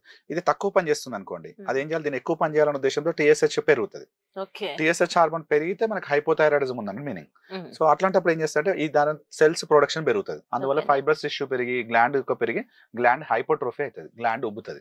కొన్నిసార్లు ఏమవుతాయంటే థైరాయిడ్ లో కంతులు వస్తాయి. హ్మ్. దాన్ని ఏమంటారంటే మంచి కంతుల, చెంతుకల, సిస్ట్ లో ఉంటాయి. సో హ్మ్. ఒకవేళ మనకి ఎప్పుడు చేయించుకోవాల్సిన సర్జరీ అంటే ఫస్ట్ ఏం చేస్తామంటే వాళ్ళ పనితనం డిస్టర్బ్ అయినప్పుడు ఏం చేస్తామంటే ఒక స్కాన్ చేయిస్తాం. హుహు. స్కాన్ చేయించుకొని ఒకవేళ కంతి యొక్క సైజు హ్మ్. కంటి యొక్క సైజు 2 సెంటీమీటర్ కంటే బిలో ఉందనుకోండి, హుహుహు. వాళ్ళకి ఏం చేస్తామంటే ఒక సూది పరీక్ష చేసి నార్మల్ ఉందనుకోండి ఫాలోఅప్ కి రమ్మని చెప్తాం. ఓకే అండి. ఓకే. ఎవ్రీ 6 మంత్స్కి ఒకసారి కంతి యొక్క సైజ్ పెరుగుతుందా లేదా చూసుకోమని చెప్తాం. హ్మ్. లేదు 2 సెంటీమీటర్ కంటే ఎబో ఉంది అంటే పెద్ద సైజ్ ఉంది, కొంచెం కంతి అనేది పెద్ద సైజ్ ఉంది అనుకోండి, అవును. బయటకు కనబడుతుంది అన్నప్పుడు మాత్రం ఏం చేస్తామంటే వాళ్ళకు సూది పరీక్ష చేయడంతో ఒకవేళ మంచిదని వచ్చింది అనుకోండి హ్మ్. వెయిట్ చేయొచ్చు. ఒకవేళ చెడ్డదని వచ్చిందంటే మాత్రం ఆ పార్ట్ యొక్క కంతిని మాత్రం తీసుకోవాల్సి తీసేసేయాలి. వస్తుంది కంపల్సరీ. ఎందుకంటే అది ఫ్యూచర్ లో 2 సెంటీమీటర్ 3 సెంటీమీటర్ ఎబో ఉన్న ఏమైతే కంతులు క్యాన్సర్ లాగా మారే లక్షణాలు ఓకే, ఉంటాయి అన్నట్టు. Okay, okay. అందుకని ముందు జాగ్రత్తగా తీసే ఛాన్సెస్ ఉంటాయి. ఓకే అండి. ఓకే. అంటే ఈ కణితులు అనేవి ఇప్పుడు మనకి నెక్ దగ్గర మాత్రమే వస్తాయంటారా? థైరాయిడ్ ఉన్న వాళ్ళకి దాన్ని మనం ఎక్కడెక్కడ ఏమేం ప్లేసెస్ లో రావచ్చు? దాన్ని మనం ఎలా గుర్తించాలి? నార్మల్ కంతులు అయితేనేమో అంటే ఎటువంటి క్యాన్సర్ లేని కంతులు అయితే మాత్రం థైరాయిడ్ వరకు మాత్రమే ఉంటాయి. ఓకే. ఒకవేళ థైరాయిడ్ కంతులు అనేవి యూజువల్ గా సేఫెస్ట్ క్యాన్సర్ ఏంటంటే థైరాయిడ్ క్యాన్సర్. హుహుహు. థైరాయిడ్ క్యాన్సర్ లో ఓకే, కూడా ఓకే. 90% కాదు, మనకి ఏమన్నా దేవుడు ఒకవేళ నీకు ఖచ్చితంగా క్యాన్సర్ ఇస్తాను, నీకు హ్మ్. ఏదైనా క్యాన్సర్ కావాలని కోరుకుని క్యాన్సర్ చేయకుండా ఇస్తానని చెప్తే మాత్రం థైరాయిడ్ కావాలని థైరాయిడ్ కోరుకోవాలా? కావాలని కోరుకోవాలి. ఎందుకంటే ఓకే, ఓకే. 100లో 90 నుంచి 95% మందికి 100% క్యూర్ ఉంటుంది. 100. 90 నుంచి ఓకే, ఓకే. 95% మందికి అది ఓకే. ఎర్లీగా ఎంత లేట్ అయినా కూడా కొంచెం దాని రిజల్ట్ మంచిగా ఉంటుంది. ఆఫ్టర్ సర్జరీ కానీ ఓకే. ఆఫ్టర్ రేడియేషన్ థెరపీ కానీ రిజల్ట్ మంచిగా ఉంటుంది. ఓకే అండి. ఓకే. సో థైరాయిడ్ కంతులు తీసేసుకుంటే అది ఒక క్యాన్సర్ అయితే పాపులరీ కార్సినోమా మోస్ట్ కామన్ క్యాన్సర్ 80-90% పీపుల్లో అదే ఉంటుంది. 70% 80% అదే ఉంటుంది. ఆ ఓకే. Cancer safest. అందులో కూడా కొంచెం రేరెస్ట్ క్యాన్సర్ అంటే 5-10% క్యాన్సర్ కొంచెం అగ్రెసివ్ ఉంటాయి. Okay, okay. సో వాటికి కూడా థైరాయిడ్ ప్రాబ్లం తీసుకున్నప్పుడు ఇక్కడ కానీ మెడల్లో కానీ హుహు. కొంచెం కంతులు అనేది పెరగడానికి అవకాశాలు ఉంటాయి. అలా ఉన్నప్పుడు అది ఓకే, కొంచెం ఓకే. అడ్వాన్స్ స్టేజ్ లో వస్తుంది. ఓకే అండి. ఓకే. అంత దూరం దాకా వెళ్లకుండా ఎర్లీగా మనకి మందు ముందే కనబడుతుంది కాబట్టి చాలా హుహు. తొందరగా డిటెక్ట్ అవుతుంది. సో అవునండి. ఇప్పుడు మీకు థైరాయిడ్ లో గడ్డల్లాగా అవును. ఎక్కువ ఉన్నప్పుడు శాతం చూస్తుంటే ఇక్కడ నెక్ దగ్గర చాలా వాళ్ళకి అవును, పర్టిక్యులర్ గా కనిపిస్తదండి. ఇది ఇంత అందుకనే క్లోజ్ రెగ్యులర్ అయితున్నట్టు స్కాన్ అనిపిస్తది. చేయించుకోవాలి. అది స్కాన్ ఓకే, చేయించుకొని ఓకే. రెగ్యులర్ ఫాలోఅప్ లో ఉంటే హ్మ్. మనకి ప్రాబ్లం అనేది ఉండదు. ఓకే అండి. ఓకే. అందుకని నెక్ 6 మంత్స్ ఒకసారి లేదా 1 ఇయర్ ఒకసారి గంతులు ఉన్న వాళ్ళు రెగ్యులర్ చేయించుకోవాలి. హ్మ్. అంటే వీళ్ళు ఫుడ్ ఐటెమ్స్ లో కూడా థైరాయిడ్ ఉన్నవాళ్ళు కొంత అంటే క్యాబేజ్, కాలీఫ్లవర్ ఇలా కొన్ని ఐటెమ్స్ అవును, తినొచ్చు, అవును, తినకూడదు అవును. అంటారు. వీళ్ళు అసలు ఎలాంటి ఆహారం తీసుకోవాలంటారు? సో హైపోథైరాయిడిజం ఉన్నవారు అంటే తక్కువ పని చేస్తున్న వాళ్ళు ఎక్కువ మంది అంటే క్యాబేజీ, హ్మ్. క్యాలీఫ్లవర్, బ్రకోలీ అండ్ గ్లూటెన్ సంబంధించినవి ఇట్లాంటివి తీసుకోవద్దని చెప్తారు ఎక్కువ శాతం ఓకే మంది. అండి. సో అవి ఎక్కువ ఈ మధ్యలో ఎవరు కూడా తీసుకుంటలేరు. అవునండి. ఎక్కువ తక్కువ ఇప్పుడు తక్కువ జనాలు కూడా క్యాబేజ్ క్యాలిఫ్లవర్ తిని తక్కువ మంది తీసుకుంటారు. అవును. అలాంటి కొంచెం తగ్గించుకోండి. అంటే నెక్స్ట్ ఆలు ఇలాంటివి తీసుకోవచ్చు మిగతా అంటారా? థింగ్స్ అన్ని తీసుకోవచ్చు అన్నీ అమ్మా, ఇంకా అట్లా ఏం తీసుకోవచ్చు. లేదు. మిగతా కూరగాయలు అంటే దొండకాయ, బెండకాయ, మిగతా అన్ని హ్మ్. నాన్ వెజ్ ఇవన్నీ తీసుకోవచ్చు. Only thing cabbage, cauliflower, gluten సంబంధించిన పదార్థాలు, ఓకే. ఓకే. బ్రకోలీ ఇవి కొంచెం తగ్గించుకోవాల్సి వస్తుంది.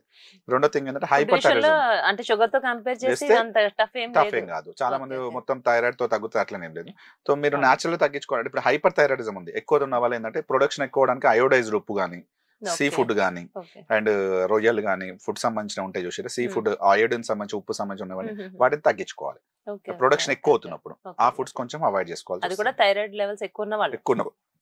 ఎక్కువ వాళ్ళు అండ్ న్యాచురల్ మెథడ్ లో తగ్గించుకోవాలి అనుకున్న వాళ్ళు ఏం చేయాలంటే కొంచెం ఫిజికల్ ఎక్సర్సైజ్ చేసుకోవాలి. Physical exercise and beverage sleep, good sleep and diet and out side foods కానీ ఫ్రైడ్ ఐటమ్స్ కానీ ఇవి కొంచెం తగ్గించుకొని సిస్టమేటిక్ ఉంటే హార్మోన్ నువ్వు సిస్టమేటిక్ గా పనిచేస్తే సిస్టమేటిక్ నిద్రపోయి టైంకి తిని నిద్ర మంచిగా పోతే నీకు హార్మోన్స్ కూడా నార్మల్ అవ్వచ్చు. సో నీ బాడీ సిస్టమేటిక్ గా పద్ధతిగా ఉంటే పద్ధతిగా అన్ని ప్రొడక్షన్ అవుతాయి. నువ్వు సెడెంటరీ లైఫ్ స్టైల్లో అలవాటు అయ్యి నువ్వు సెడెంటరీగా నిద్ర మధ్యలో ఇవన్నీ ఉంటే నీ ప్రొడక్షన్ హార్మోన్ ప్రొడక్షన్స్ కూడా తక్కువ ఉంటాయి. సో ఇవి షుగర్ కి దారి తీస్తాయి, థైరాయిడ్ కూడా దారి తీస్తాయి. సో స్మోకింగ్ కానీ ఆల్కహాల్ కానీ ఇవన్నీ థింగ్స్ చేస్తాయి. సాధారణంగా ఆల్కహాల్ అనేది ఎలాంటి ప్రాబ్లం వచ్చినా బాడీలో వాళ్ళు తగ్గించుకుని వీలైనంత వరకు మానేస్తే చాలా బెటర్. తగ్గించుకోవడం కాదు, బంద్ చేయడం బెటర్. అది ఈ మధ్యలో ఏమవుతుందంటే మేము బంద్ చేయమంటే మమ్మల్ని బంద్ చేస్తున్నారు పేషెంట్లు. ఆల్కహాల్ మీరు తీసుకోరా అంటారు. సో నేను దానికోసం వాళ్ళకి ఏం సజెషన్ ఇస్తున్నా అంటే వెళ్తే ఆల్కహాల్ తీసుకోవద్దని చెప్తారు. వేరే డాక్టర్ దగ్గరికి వెళ్తే అది మానాల్సిన అవసరం లేదు కానీ ఈ మెడిసిన్ తీసుకోండి అని ఇచ్చేస్తారు. ఎందుకంటే ఆల్కహాల్ అనేది కూడా షుగరే. నీ గ్రైండర్ కి ఏం తెలియదు, నువ్వు మెంతులు వేస్తున్నావు గ్రైండర్ లో, మెంతులు వేసినా ఉప్పు వేసినా ఏది వేసినా లాస్ట్ ఏం చేస్తే పిండి చేస్తే, ఈ గ్రైండర్ లో ఏం చేసినా లాస్ట్ చెప్పాను నేను షుగర్ తీస్తుంది బయటకు తీసి బయటకు పిప్పి తీస్తుంది. సో ఆల్కహాల్ అనేది కూడా షుగరే. నువ్వు అది 2 పెగ్గుల 3 పెగ్గుల 4 పెగ్గుల 5 పెగ్గుల ఇష్టం ఉన్నట్టు తాకుండా వినాం అనుకోండి, ఆటోమేటిక్ ఏమైతే షుగర్ పెరుగు కూడా పోతుంది. సో ఎప్పుడో సిస్టమేటిక్ గా వారానికి ఒకసారి 2 సార్లు సిస్టమేటిక్ గా 2 పెగ్గులు, అది నీ బాధ్యతలను అయిపోయి లైఫ్ మీద నాకు ఏం బాధ్యత లేవు అనుకున్న వాళ్ళు తప్పదు అనుకున్నారు. డాక్టర్ గా నేను పర్మిషన్ ఇవ్వద్దు, బట్ ఎప్పుడో ఒకసారి సిస్టమేటిక్ గా అకేషనల్ గా ఉన్న వాళ్ళు అయితే ఏదో 1 or 2 పెగ్స్ తీసుకుంటే ఓకే గానీ, సో రెగ్యులర్ గా అదే అంటే మాత్రం అది అవైలబుల్ కాదు. అది కూడా సిస్టమేటిక్ మొత్తం అవాయిడ్ చేయడం 100 to 200% బెటర్. ఎప్పుడైనా తీసుకుంటా అంటే మాత్రం వారానికి 1 సారి 2 సార్లు 2 pegs or 3 pegs అంతకంటే ఎక్కువ తీసుకోండి. అది కూడా సిస్టమేటిక్ గా తీసుకోవాలి. అండ్ డైట్ తో పాటు దాంతో పాటు ఏమైతే ఆల్కహాల్ తో పాటు మళ్ళీ స్పైసీ ఐటమ్స్ ఇవన్నీ వేపులు ఇవన్నీ అవుతాయి కదా, సో అవి అవాయిడ్ చేసుకుంటే బెటర్. డాక్టర్ గారు షుగర్ అలాగనే థైరాయిడ్ వీటికి నేనేమి తక్కువ కాదు అని గ్యాస్ట్రిక్, అసలు ఈ సమస్య అయితే ప్రతి ఒక్కరిని కూడా వెంటాడుతుందనే చెప్పొచ్చు. అంటే మనం తినే ఆహారం వలన అంటారా, అంటే బయట ఫుడ్ తీసుకునే వాళ్ళు, ఇంటి ఫుడ్ లేకుండా బయట ఫుడ్ తీసుకునే వాళ్ళు కానీ, టైంకి తినలేని వాళ్ళు కానీ, ఎక్కువగా మనం చూస్తూ ఉంటే టైంకి ఫుడ్ తినలేని వాళ్ళు బయట ఫుడ్ తినే వాళ్ళలో ఎక్కువ ఈ ప్రాబ్లం చూస్తున్నాం. అలానే కదండి ఇంటి ఫుడ్ తినే వాళ్ళలో కూడా ఈ ప్రాబ్లం చాలా సతాయిస్తుంది. ఆ బారిన కొంతమంది మేము కూడా పడ్డాము. అసలు ఈ ప్రాబ్లం అసలు గ్యాస్ట్రిక్ సమస్య అనేది ఎందువల్ల వస్తుంది అంటారు, దీనికి ఏంటి మార్గాలు ఏమంటారు? మీరు అడిగిన క్వశ్చన్ ఇప్పుడు చాలా మంది 100-90% మందికి గ్యాస్ ప్రాబ్లం అనేది చాలా మందికి వస్తుంది. సో మెయిన్ ట్రీట్మెంట్ ఏంటంటే ఏదైతే యంగ్ ఏజ్ వాళ్ళు 17 years 16 years వాళ్ళు కూడా వస్తుంది ఈ మధ్యలో. సో దీనికి కారణం ఏంటంటే మన లైఫ్ స్టైల్ మార్చుకోవాలి. ఫస్ట్ థింగ్ 90% గ్యాస్ ప్రాబ్లం రావడానికి కొన్ని మన లైఫ్ స్టైల్ చేంజ్, అంటే గ్యాస్ ప్రాబ్లం తగ్గాలంటే లైఫ్ స్టైల్ చేంజ్ చేసుకోవాలి. అందులో ఫస్ట్ థింగ్ ఏంటంటే ఫస్ట్ టైం టు టైం తినాలి. మార్నింగ్ అయితే 8 to 9, మధ్యాహ్నం అయితే 1 to 2, రాత్రి అయితే ఎర్లీగా తినాలి 7 to 8. ఎందుకు ఎర్లీగా తినమంటున్నంటే తిన్న తర్వాత వెంటనే పడుకోవద్దు. తిన్న తర్వాత వెంటనే పడుకుంటే కొందరికి ఏమైందంటే ఇక్కడ మనకు ఈసోఫాగల్ లోవర్ ఈసోఫాగల్ జంక్షన్ లో ఉండే వాల్వ్ ఏమైందంటే మనకు తిన్న తర్వాత వెంటనే పడుకుంటే తిన్న ఫుడ్ లో ఉన్నటువంటి యాసిడిటీ ప్రాబ్లం అంతా పైకి వస్తుంది. పైకి వచ్చి చాతంతా మంటం అన్నట్టు బరువుగా ఉన్నట్టు ఎప్పుడు హెవీనెస్ వచ్చినట్టు వస్తుంది. అందుకని తినంగానే ఒరగొద్దని చెప్తాను. ఒక 2 hours వరకు తిన్నాక 2 గంటలు 3 గంటల వరకు ఏంటంటే నడవడం కానీ కూర్చోవడం కానీ చేయాలి. అందుకని రాత్రి తొందరగా తినమని చెప్పాను. మీరు తినడమే రాత్రి 10 గంటలకు 11 గంటలకు తిన్నాను కూడా 2 గంటల 1 గంటల వరకు పడుకుంటారు. 12 గంటల వరకు పడుకోగానే ఆ తిన్న ఫుడ్ కిందికి జారడానికి మినిమం 2 to 2.5 hours పడుతుంది. అంటే స్పైసీ ఫుడ్ మసాలా ఫుడ్ తిన్నప్పుడు ఇంకా 3 hours 4 hours అరుగుదల కోసం టైం పడుతుంది. ఈ అరుగుదల అయితేనే కిందికి వదులుతుంది స్టమక్ అనేది. అప్పటి వరకు అలానే ఉంటుంది. మీరు పడుకుంటే ఈ వెయిట్ అంతా దీని మీద పడ్డప్పుడు కొంచెం లీక్ అవుతున్నట్టు. ఇక్కడ కొందరికి జిఆర్డి ప్రాబ్లమ్స్ ఉన్న వాళ్ళకి ఏమైందంటే ఈ వాల్ లో లీక్ అయినప్పుడు ఈ అసిడిటీ అనేది నోట్లోకి వస్తుంది. నైట్ వచ్చేసరికి నోరంతా కొంచెం చేదైనట్టుగా నోరంతా పెచ్చినట్టుగా కొందరికి తేన్పులు వస్తూ ఉంటాయి. రీజన్ ఏంటంటే తినగానే పడుకోవడం. యాసిడ్ అనేది ప్రొడక్షన్ అవుతుంది. ఈ యాసిడ్ అనేది రిగల్స్ట్రేట్ అవడం వల్ల ప్రాబ్లం. అందుకని తినగానే ఒరగొద్దు. అందుకని 2 గంటల వరకు కూర్చోండి, రాత్రి తొందర తినాలి. 2వ పాయింట్. 3వ పాయింట్ కారం, పచ్చికారం, ఎండు కారం. పులుపు, నిమ్మకాయ పులుపు, చింతపండు పులుపు, మసాలా, దొండకాయ ఫ్రై, అవును. బెండకాయ ఫ్రై, ఆలుగడ్డ ఫ్రై, వేపుళ్ళు, పచ్చళ్ళు ఇవి కొంచెం తగ్గించుకోవాలి. Outside food, junk food ఇవి తగ్గించుకోవాలి. Third point. Fourth point, stress, anxiety, tension, ఆరాటాలు కొంచెం తగ్గించుకోవాలి. ఓకే. దీనికోసం మరి చెప్పడం ఈజీ, తగ్గించుకోవడం అవునండి. ఎలా? దీనికోసం కొంచెం యోగా చేయడము, ఉమ్. వాకింగ్ చేయడము, ఉమ్. కొంచెం గుడికి వెళ్ళడం, రెగ్యులర్ గుడికి వెళ్ళడం, దీనివల్ల కూడా మానసిక ప్రశాంతత వస్తుంది. Um. And fifth point, most important point, నిద్ర. నిద్ర చాలా మంది ఏమనుకుంటారంటే గ్యాస్ వల్ల నిద్ర వస్తలేదు అనుకుంటారు, నిద్ర పోకపోవడం వల్ల గ్యాస్ వస్తుంది. ఓకే.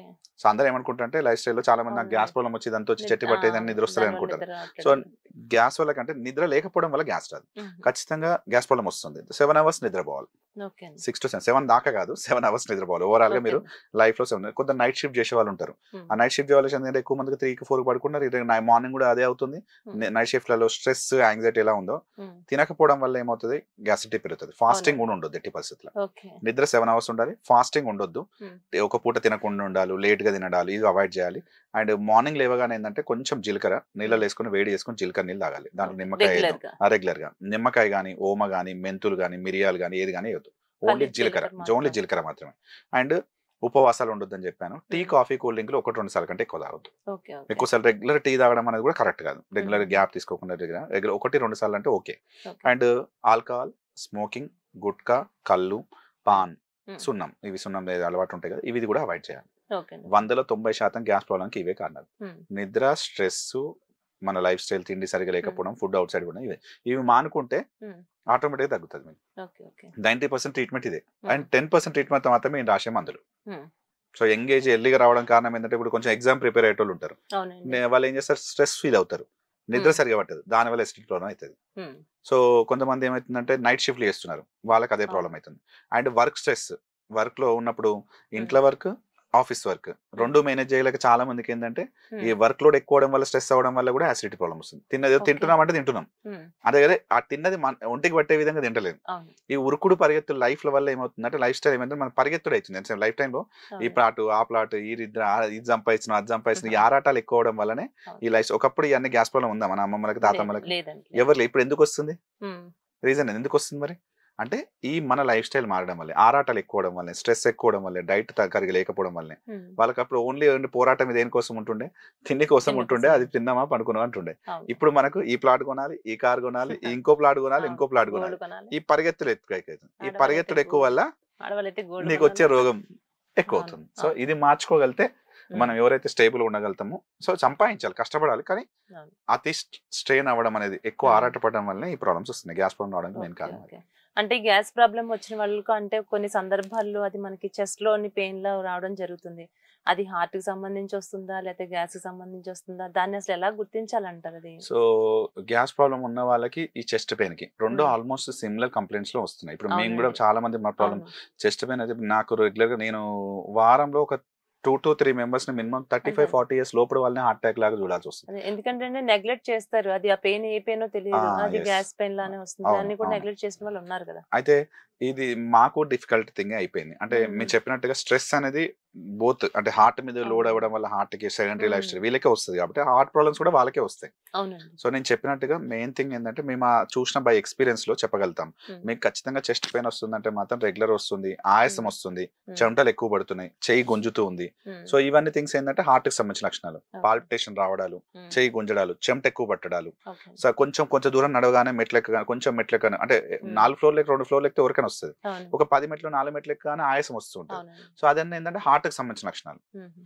సో తిన్న తర్వాత ఏమైనా కారం, పులుపు, మసాలా తిన్నప్పుడు కొంచెం చెస్ట్ బర్న్ అవును. అవ్వడాలు, అవును. అండ్ కొంచెం అవుట్ సైడ్ ఆల్కహాల్ తీసుకున్నప్పుడు అది మనం ఉమ్. ఈ డైట్ సంబంధించి ఓకే. యాసిడిటీ ప్రాబ్లమ్స్ సంబంధించి తీసుకోవాలి. సో రెండింటికి అయితే కానీ ఒక్కోసారి కొన్ని రెండు మిక్సప్ ఉండే లక్షణాలు కూడా ఉమ్. ఉంటాయి. అందుకని మీరు చెస్ట్ పెయిన్ అంటే నెగ్లెక్ట్ చేయకుండా ఈనో తాగి అట్లా ప్రాబ్లం పడిన లేట్ అయిన వాళ్ళు కూడా ఉన్నారు. ఉమ్. సో మా దగ్గరికి చెస్ట్ పెయిన్ వస్తుందని చెప్పి ఈనో తాగి ఉమ్. మళ్ళీ 2 రోజుల తర్వాత వచ్చేసరికి హార్ట్ అటాక్ వచ్చి సీరియస్ అయిన వాళ్ళు కూడా ఉన్నారు. అదే సో మీరు అట్లా అడుగుతున్నా. నెగ్లెక్ట్ చేయకుండా చెస్ట్ పెయిన్ అంటే మాత్రం ఏదైనా గ్యాస్ ప్రాబ్లం అయినా, హార్ట్ ప్రాబ్లం అయినా ఏదైనా కావచ్చు, ఉమ్. జాగ్రత్తలు తీసుకోవడం అని డాక్టర్ని వెళ్ళి కలవడం అనేది మంచిది. అంటే గ్యాస్ట్రిక్ సమస్య ఉన్న వాళ్ళు అంటే ఉమ్. ఎలాంటి ఫుడ్ తీసుకోకపోవడం మంచిది అంటారు? సో నేను చెప్పినట్టుగా ఇంతకుముందు కారం, పులుపు, మసాలా మీకు చెప్పాను ఆల్రెడీ. ఉమ్. బయట ఫుడ్ అవాయిడ్ చేయాలి. ఉమ్. బౌట్ సైడ్ ఫుడ్ అనే masala food, spicy food, and first రోజు టైంకు తినాలి. ఉమ్. మీరు నిద్ర మంచిగా పోతే సగం రోగాలు పోతాయి. అంతేండి. నిద్ర. బీపీ. ఎస్. ఇది కూడా ఒకప్పుడు చూస్తే షుగర్ లానే బీపీ అనేది కూడా 50+ వాళ్ళలోనే మనం చూసేటోళ్ళం. అవును అవును ఇప్పుడు ఎవరైతే కొంతమంది చూస్తుంటే ఎందుకు అట్లా బీపీ పేషెంట్ లాగా అట్లా అవును మొత్తుకుంటున్నావు, నీకు అవును ఏమైనా బీపీ పెరిగిందా, ఇలాంటి చూస్తున్నాం అవును వింటున్నాం అవును కూడా. అవును ఈ బీపీ అనేది కూడా ఏ ఏజ్ వాళ్ళకి వస్తుంది, అసలు ఎందువల్ల పెరుగుతుంది అంటారు సో మనకి? ఏజ్ లిమిట్ అనేది ఒకప్పుడు అయితే ఒక 50 ఇయర్స్ 60 ఇయర్స్ తర్వాత ఉంటుండే. ఇప్పుడు అలాంటిది సంబంధం లేకుండా అయిపోయింది. నేను చెప్పినట్టుగా ఇంతకుముందు గ్యాస్కి ఎలా అయితే సిగర్కి ఎలా అయితే లైఫ్ స్టైల్ ఎలా ఉందో ఉమ్, బీపీ కూడా సేమ్ థింగ్ అయిపోయింది. సార్ ఉమ్, అసలు నాకు అనుకోకుండా చెక్ చేస్తే 150 160 వస్తుంది సార్, మందులు వాడాలా, ఉమ్, మెడ గుంస్తుంది సార్, నాకు అవును వచ్చేవాళ్ళు ఎక్కువ శాతం మెడ అవునండి. గుంస్తుంది అనుకోకుండా చెక్ చేస్తే బీపీ ఎక్కువ ఉంది. ఉమ్, సో అసలు మందులు వాడాలా వాడొద్దా, ఎందుకు వాడాలి అంటే ఇప్పుడు నాకు మీరు ఒక 5 లక్షలు ఇవ్వాలి, సతాయిస్తున్నారు, ఆటోమేటిక్గా బీపీ పెరుగుతుంది, కోపం వస్తుంది. అదే అండ్ వైఫ్తోనేమో గొడవ అయింది, కోపం పెరుగుతుంది, ఫ్రెండ్తో గొడవ అయింది అవుతుంది, ఫోన్లో ట్రాఫిక్లో మన హైదరాబాద్ ట్రాఫిక్లో ఒక అర్ధ గంట పోతుంటే కూడా ఆడోడో అడ్డంగా వస్తాడు, సిచ్యువేషన్ కోపం బట్టి పెరుగుతుంది. మనకి కోపం సో పెరుగుతుంది, బీపీ డ్రైవింగ్ పెరుగుతుంది. చేస్తున్నాము, మెట్లు అవునండి. ఎక్కినాం 2 ఫ్లోర్లు, ఈ బీపీ అనేది ఎంతసేపు ఉంటుంది, అప్పుడు కూడా బీపీ పెరుగుతుంది. ఉమ్, సో ఆ పెరిగింది ఎంతసేపు ఉంటుంది, ఒక అర్ధ గంట ఉంటుంది, గంట ప్రాబ్లం సేపు ఉంటుంది, సాల్వ్ 1 డే అయిన ఉంటుంది. ఆ ప్రాబ్లం అవును. సాల్వ్ అయిన తర్వాత సాల్వ్ అవుతుంది. ఉమ్, సో నాకు అది వచ్చింది సార్ అందుకని డ్రైవింగ్ వచ్చాను అట్లా పెరిగే కాకుండా అందుకనే బీపీ మందులు వాడాలా వాడొద్దా. సో చాలా మంది అవునండి ఏంటంటే ఒక బీపీ మందు ఒక నెల రోజులు వాడేస్తారు, బంద్ చేస్తారు. అవునండి, సో అలాంటి పనులు చేయొద్దు. కంటిన్యూటీ బీపీ ఉందా వాడాల్సిందే, లేదా అనేది ఏంటంటే అసలు చెక్ బీపీ అంతా చేయించుకో. ఎందుకు వాడాలి అసలు ఫస్ట్ థింగ్ అదే చాలా మంది ఉంటారు. అసలు but what um, is BP? Blood pressure అవునండి అంటే మన హార్ట్ పంప్ చేస్తుంది, లబ్ డబ్, అవును. ఇట్లా లబ్ అని కొట్టుకున్నప్పుడు అంటే హార్ట్ పంప్ చేసినప్పుడు మన 120 స్పీడ్తో పోవాలి. ఉమ్, 120 80 వాట్ ఇస్ 120 నాట్ ఇస్ 80. 120 స్పీడ్తో ఏంటంటే హార్ట్ అనేది పంప్ చేస్తుంది అన్ని ఆర్గాన్స్కి. అవునండి 80 స్పీడ్తో హార్ట్కి రిటర్న్ వస్తుంది. ఉమ్, సో ఇప్పుడు రోజుకి గోడకు నీళ్ళు కొట్టండి, ఒక ఉమ్, స్పీడ్తో కొట్టండి, కొంచెం స్పీడ్ ఎక్కువ కొట్టి కొట్టండి, గోడకి ఉమ్, ఏమవుతుంది కొన్ని రోజులకి రంధ్రం పడుతుంది. అవును అదేవిధంగా 120 స్పీడ్తో పోవాల్సిన రక్తము 140 150 160 స్పీడ్తో పోతుంది అనుకోండి, అవును మన కిడ్నీలో ఉండే ఫిల్టర్స్ ఏమైతాయి, అవును కళ్ళల్లో ఉన్న నరాలు ఏమైతాయి, గుండెకి పోతే గుండె డ్యామేజ్ అయిపోతుంది. బ్రెయిన్లో ఉన్నది. సో ఇవి తట్టుకునేంత వరకు తట్టుకుంటుంది ఉమ్, బీపీ. కొన్ని రోజులు వెంటనే బీపీ రాగానే వెంటనే ప్రాబ్లం రాదు, తొందరగా ప్రాబ్లం స్టార్ట్ అవుతుంది. ఓకే సో అందుకని ఏంటంటే బీపీ 80 స్పీడ్తో రావాల్సిన స్పీడ్ రక్తం రిటర్న్ హార్ట్కి ఉమ్, అదే 100 స్పీడ్తో కానీ ఉమ్, 90 స్పీడ్తో కానీ 120 స్పీడ్తో వచ్చింది అనుకోండి ఉమ్, హార్ట్ రబ్బర్ బ్యాండ్ ఒకసారి ఇలా అంటే ఓకే, ఓకే ఎక్కువసేపు ఇట్లా పెడితే దాని యొక్క ఎలాసిటీ ఉమ్, లాస్ అవుతుంది. అదేవిధంగా హార్ట్ యొక్క ఎలాసిటీ కూడా ఎక్కువ స్పీడ్తో రావడం వల్ల హార్ట్ యొక్క ఎలాసిటీ స్లోగా పోతుంది. ఉమ్, ఉమ్, దీని బీపీ ఉన్న స్టార్టింగ్ ఏం కాదు, మీ హార్ట్ స్లోగా పోతుంది, ఓకే కంట్రోల్ చేయలేకపోతే రబ్బర్ బ్యాండ్ లాగా ఉబ్బుతుంది ఎక్కువ స్పీడ్తో వచ్చారు. ఉమ్, సో అప్పుడు ఏమైతే ఒకప్పుడు హార్ట్ అటాక్ ఫస్ట్ టైమా సెకండ్ టైమా థర్డ్ టైం అవును అడగటం, ఇప్పుడు డైరెక్ట్ వచ్చుతూనే పోతున్నాం. అవును అంటే హార్ట్ యొక్క తట్టుకునే శక్తి తగ్గిపోతుంది. ఉమ్, అందుకని ఏంటంటే బీపీ ఒకసారి వచ్చింది అంటే దాన్ని రెగ్యులర్గా మేనేజ్ చేసుకోవాల్సిందే. ఉమ్, సో అనుకోకుండా నేను చెప్పాను ఇంతకుముందు సందర్భాలు, ఏదో అనుకోకుండా ఫ్రెండ్తో కూడా ఉన్నో డబ్బులు లేకునో నిద్ర లేకపోవడం వల్ల వీటి వల్ల పెరిగే బీపీ ఒక రోజుకు 2 రోజుల్లో సెట్ అయిపోతుంది. అవునండి అందుకనే మీరు ఆ బీపీనా ఈ బీపీనా చెక్ చేయాలంటే నేను బీపీ టాబ్లెట్ నాకు చాలా ఫస్ట్ మందికి వచ్చినప్పుడు వెంటనే ఎవరికి రాయను. నేను ఉమ్, ఏం చెప్తానంటే డే 1 డే 2 డే 3 ఓకే ఉదయం సాయంత్రం ఉమ్, బీపీ చెక్ చేయమని నాకు 6 రీడింగ్స్ తీసుకొని రమ్మని చెప్తా. ఉమ్, సో వాళ్ళకి ఏముంటుంది ఎవరికైనా ఇప్పుడు నాకైనా రోజు అవునండి టాబ్లెట్ వేసుకోవాలంటే చిరాకే, అంతే కదా ఎవరికైనా చిరాకే. అవును ఇప్పుడు అందుకే నేను చెప్తాను నీకు ఉందా లేదా డిసైడ్ చేద్దాం. ఉమ్, సో డే 1 డే 2 డే 3 ఉదయం సాయంత్రం బీపీ చెక్ చేసుకుని 6 రీడింగ్ రమ్మని చెప్తాను. ఉమ్, ఆ 6 రీడింగ్లలో 4 నుంచి 5 రీడింగ్లు ఎక్కువ వచ్చినాయి అనుకోండి, ఉమ్, అంటే ఎక్కువ బీపీ చూపిస్తుంది అనుకోండి, అప్పుడు ఉమ్, ఖచ్చితంగా టాబ్లెట్ రాస్తాను, ఓకే మీరు ఖచ్చితంగా వాడుకోవాలి. ఉమ్, లేదు 1-2 సార్లు ఏదో వచ్చింది మిగతా అంతా నార్మల్ ఉంది అనుకోండి, you um, don't need of any tablet అని చెప్తాను. ఓకే ఓకే సో వాళ్ళకి ఏం చెప్తానంటే సజెషన్స్ చెప్తాను. ఉమ్, సో బీపీ ఎట్లా కంట్రోల్ చేయాలి, బీపీ టాబ్లెట్ ఉమ్, ఏం న్యాచురల్ మెథడ్ ద్వారా ఎట్లా తగ్గించుకోవాలి అనేది నాకు వచ్చి. ఓకే ఓకే సో వాళ్ళకి ఏం చేయాలంటే ఫస్ట్ రెగ్యులర్ ఉమ్, డైట్, ఉమ్, ప్రాపర్ టైంకి తినాలి, స్లీప్ 7 గంటలు ఖచ్చితంగా అవునండి నిద్రపోవాలి, and out side junk fight దూరం తింటా, స్ట్రెస్ తగ్గించుకోవడానికి walking and yoga um, and salt తగ్గించుకోవడం, ఉమ్, ఈ 3 థింగ్స్ చేయమని చెప్తాను ఈ న్యాచురల్ మెథడ్ ద్వారా. ఉమ్. నిద్ర సరిగా ఉండాలి, టైంకి తినాలి, నిద్ర స్ట్రెస్ అంటే తగ్గించుకోవాలి, ఓవరాల్ గా automatic. మనకి ఎలాంటి ప్రాబ్లం వచ్చినా మన లైఫ్ స్టైల్ వల్ల ఎస్ 90% మనకు ప్రాబ్లమ్స్ సార్ వస్తున్నాయి. సాల్వ్ అదే థింగ్ తేడా కూడా బీపీ 9 కానీ షుగర్ కానీ అవునండి థైరాయిడ్ కానీ ఇవన్నీ థింగ్స్ కారణం ఏంటంటే ఈ లైఫ్ స్టైల్ మోడిఫికేషన్స్. ఓకే అండి ఇవన్నీ ఓకే ఒకప్పుడు లేవు, 50 ఏళ్ళ ఉమ్, 60 ఏళ్ళ తర్వాత ఉండేవి, వచ్చేయండి. ఇప్పుడు 45-35కే డిగ్రీలన్నీ వస్తున్నాయి మనకి. అంటే ఇప్పుడు 50 ఇయర్స్ దాటిన తర్వాత వాళ్ళకి ఒకవేళ బీపీ ఉంది కంట్రోల్లో ఉన్నా లేకపోయినా కూడా వాళ్ళు రెగ్యులర్ గా మందులు యూజ్ చేయాలంటారా? ఉన్నా లేకున్నానే కాదు, ఉమ్, ఖచ్చితంగా ఉందా లేదా అని డిసైడ్ అయింది, ఒకసారి ఉందని ఓకే డిసైడ్ అయింది అనుకోండి, టాబ్లెట్ వేస్తే కంట్రోల్ ఉందంటే టాబ్లెట్ వేసుకోవాల్సిందే. అదే అంటున్నానండి. చాలా మంది ఏంటంటే టాబ్లెట్ వేసుకుంటారు, నాకు ఉమ్, కంట్రోల్ వచ్చిందని బంద్ చేస్తారు, ఎవరిని అడగరు, అలా అడగకుండా స్టాప్ వాళ్ళ చేయొద్దు. సడన్ గా బంద్ చేయొద్దు, టాబ్లెట్ ఓకే ఓకే వేసుకోవడం వల్ల నీకు కంట్రోల్ అయింది. అవును సో టాబ్లెట్ వేసుకోకపోతే ఖచ్చితంగా ఎక్కువనే ఉంటుంది. సో అవునండి నువ్వు బంద్ చేయాలి అనుకున్నా వెయ్యాలి అనుకున్నా డాక్టర్ గారి సజెషన్ లో వాడడం. ఉమ్, ఇప్పుడు సడన్ గా చెక్ చేసి 150-160 వచ్చినప్పుడు ఒకసారి వెంటనే రాయను అని చెప్పాను, నేను ఎవరికి బీపీ టాబ్లెట్ సడన్ గా వస్తే రాయను, ఉమ్, అది చెప్తున్నాను. స్టార్ట్ చేసే ముందు ఉమ్, అవసరం అయితేనే స్టార్ట్ చేయాలి. ఓకే సో ఒక 2 రోజులు 3 రోజులు 4 రోజులు టైం ఇచ్చే స్టార్ట్ చేయాలి, పోయి ఉమ్, మునిగిపోయేది ఏం లేదు. ఉమ్, సో బంద్ చేయాలి అంటే కూడా నేను ఒకసారి మళ్ళీ 3 రోజులు సేమ్ థింగ్. ఉమ్, ఒక టాబ్లెట్ యొక్క ఎఫెక్ట్ ఏంటంటే 7 రోజులు ఉంటుంది. నాకు చాలా మంది బంద్ చేయాలని ఉన్న ఆలోచన ఉందంటారు మనం, అప్పుడు అవునండి ఏం చెప్తానంటే వాళ్ళకి టాబ్లెట్ స్టాప్ చేయండి. ఆ టాబ్లెట్ యొక్క పవర్ ఏంటంటే 5 నుంచి 7 రోజులు ఉంటుంది. ఉమ్, 7 రోజుల తర్వాత 8వ రోజు 9వ రోజు 10వ రోజు ఉమ్, మళ్ళీ 3 రోజులు బీపీ చెక్ చేయమని చెప్తాను. ఓకే సో ఆ పవర్ పోయిన తర్వాత బీపీ పెరుగుతుంది ఆటోమేటిక్. పెరిగితే కొన్ని బీపీ ఉంది, పెరిగింది కాబట్టి నువ్వు వాడాలి, అది వాడుతున్నావు కాబట్టి మంచిగా ఉంది. లేదు నార్మల్గా ఉంది అనుకోండి, నేను టాబ్లెట్ అవసరం లేదు తగ్గేయమని చెప్పేస్తాను, బంద్ చేయమని. సో అది పంచాలన్నా తగ్గిన చాలా మంది నా దగ్గరికి టాబ్లెట్ వాడుతూ వచ్చిన వాళ్ళు బంద్ చేసిన వాళ్ళు ఉన్నారు, అసలు ఏం లేదనుకుని వచ్చిన వాళ్ళకి స్టార్ట్ చేయడం కూడా జరిగింది. సో అట్లా 2 థింగ్స్ ఉంటాయి. అందుకని స్టార్ట్ చేసే ముందు బీపీ అనేది ఒకసారి స్టార్ట్ చేస్తే ఎక్కువ రోజులు వాడాలనేది ఎందుకంటే నీ బాడీ సిస్టమేటిక్ ఉండడం కోసం. ఇంకొక ఇంపార్టెంట్ టాపిక్ సార్ ఇది ఏంటంటే మనకి బ్రెస్ట్ క్యాన్సర్ గురించి కూడా చాలా వరకు చూస్తూనే ఉన్నాం. అంటే దీన్ని కొంతమంది ఆ సమస్య ఏదైనా ఉన్నా కూడా దాచిపెడుతున్న వాళ్ళని కూడా చూస్తూ ఉన్నాం. ఇది చెప్పుకోలేక ప్రాబ్లం ఉందని కూడా దాన్ని దాచిపెడుతున్న వాళ్ళు ఉన్నారు. అసలు బ్రెస్ట్ క్యాన్సర్ అనేది ఏ ఏజ్ నుంచి స్టార్ట్ అవుతుంది అంటారు లేడీస్? ఇప్పుడు నేను అది చెప్పలేకుండా ఉందమ్మా, ఎవరి ఏజ్ అని చెప్పలేకుండా ఉంది, ఎవరికైనా రావచ్చు. ఫస్ట్ థింగ్ ఎవరైనా కానీ ఫస్ట్ స్నానం చేసుకునే ముందు బ్రెస్ట్ వాళ్ళందరూ లేడీస్ అందరూ కూడా ఒక సజెషన్ ఏంటి అంటే, స్నానం చేసుకునే ముందు కంపల్సరీగా హ్యాండ్ ని ఇలా పెట్టేసుకొని మనకు ఆయనతో పాల్పేట్ చేసుకోవాలి. అంటే ఒకసారి చెక్ చేసుకోవాలి ఏమైనా కణుతులు కనబడుతున్నాయా లేవా. ఫస్ట్ థింగ్ కణుతులు కనబడితే ఏం చేయాల్సి, నాకు అనుకోకుండా ఏదో గడ్డలాగా తగులుతుంది, ఏం చేయాలి?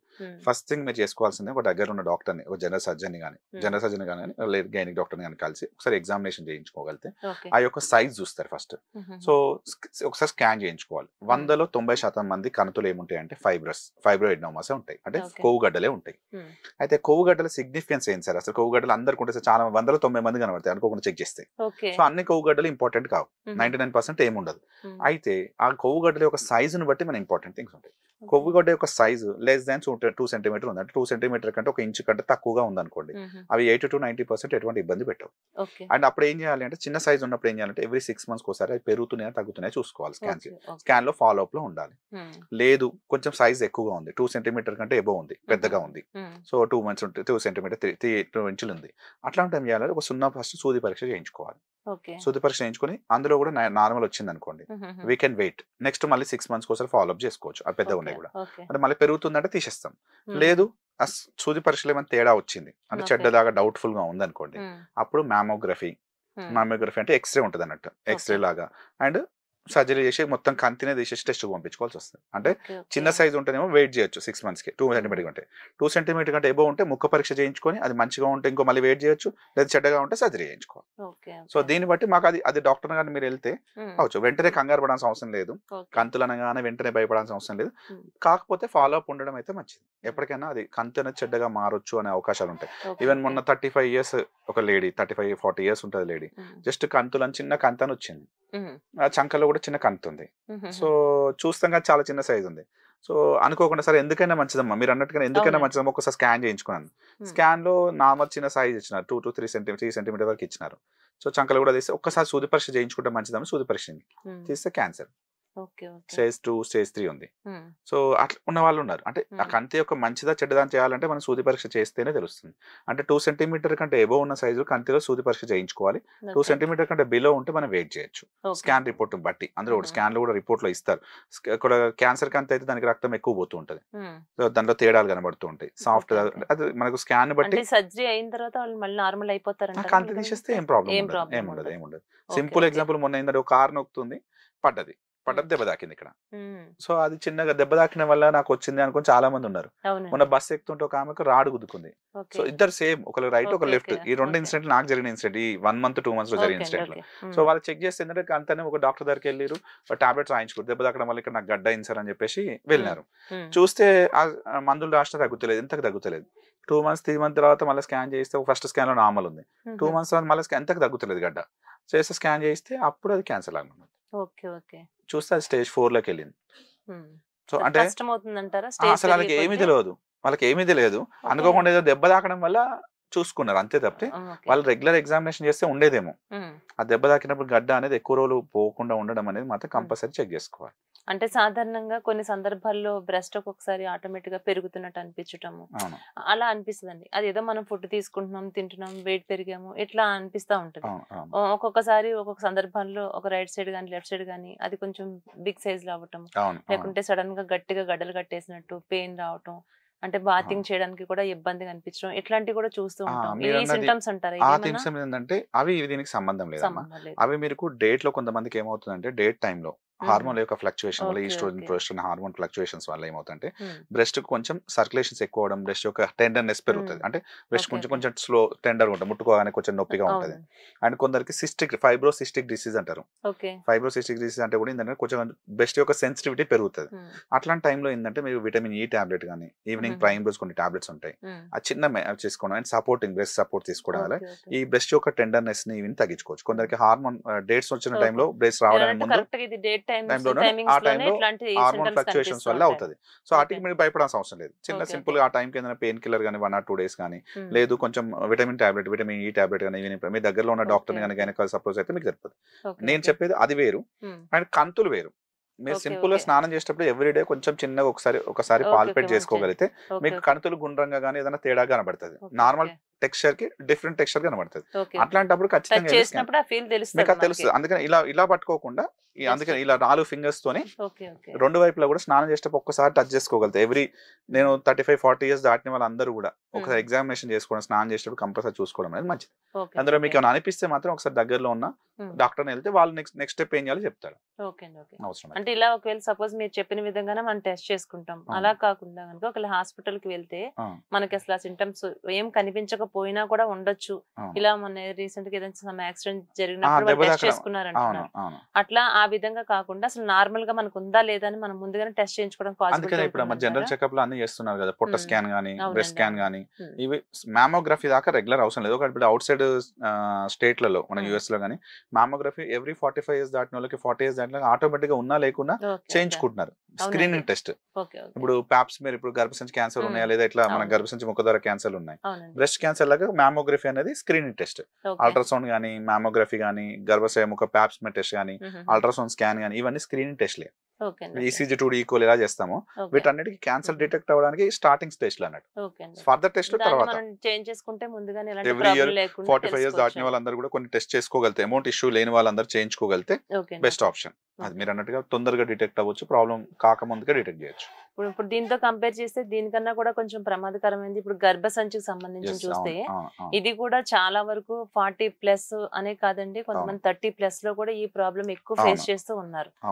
వాళ్ళకి కొన్ని సందర్భాల్లో వైట్ డిశ్చార్జ్ కావటం కానీ ఇదంతా వాళ్ళు దానికి నార్మల్ గా తీసుకుని మెడిసిన్స్ వేసుకుని తగ్గిపోయింది లైట్ తీసుకోవడం, అది తర్వాత చాలా ప్రమాదానికి దారి తీయటం, ఇవి కూడా చూస్తూ ఉన్నాం. అసలు దీనికి ఎలాంటి జాగ్రత్తలు తీసుకోవాలంటారు? అవునమ్మా, ఇప్పుడు యాక్చువల్గా చాలా మంది గర్భాశయ ముఖద్వార క్యాన్సర్ అంటే సర్వైకల్ క్యాన్సర్ లో మోస్ట్ కామన్ క్యాన్సర్లు ఉన్నాయి.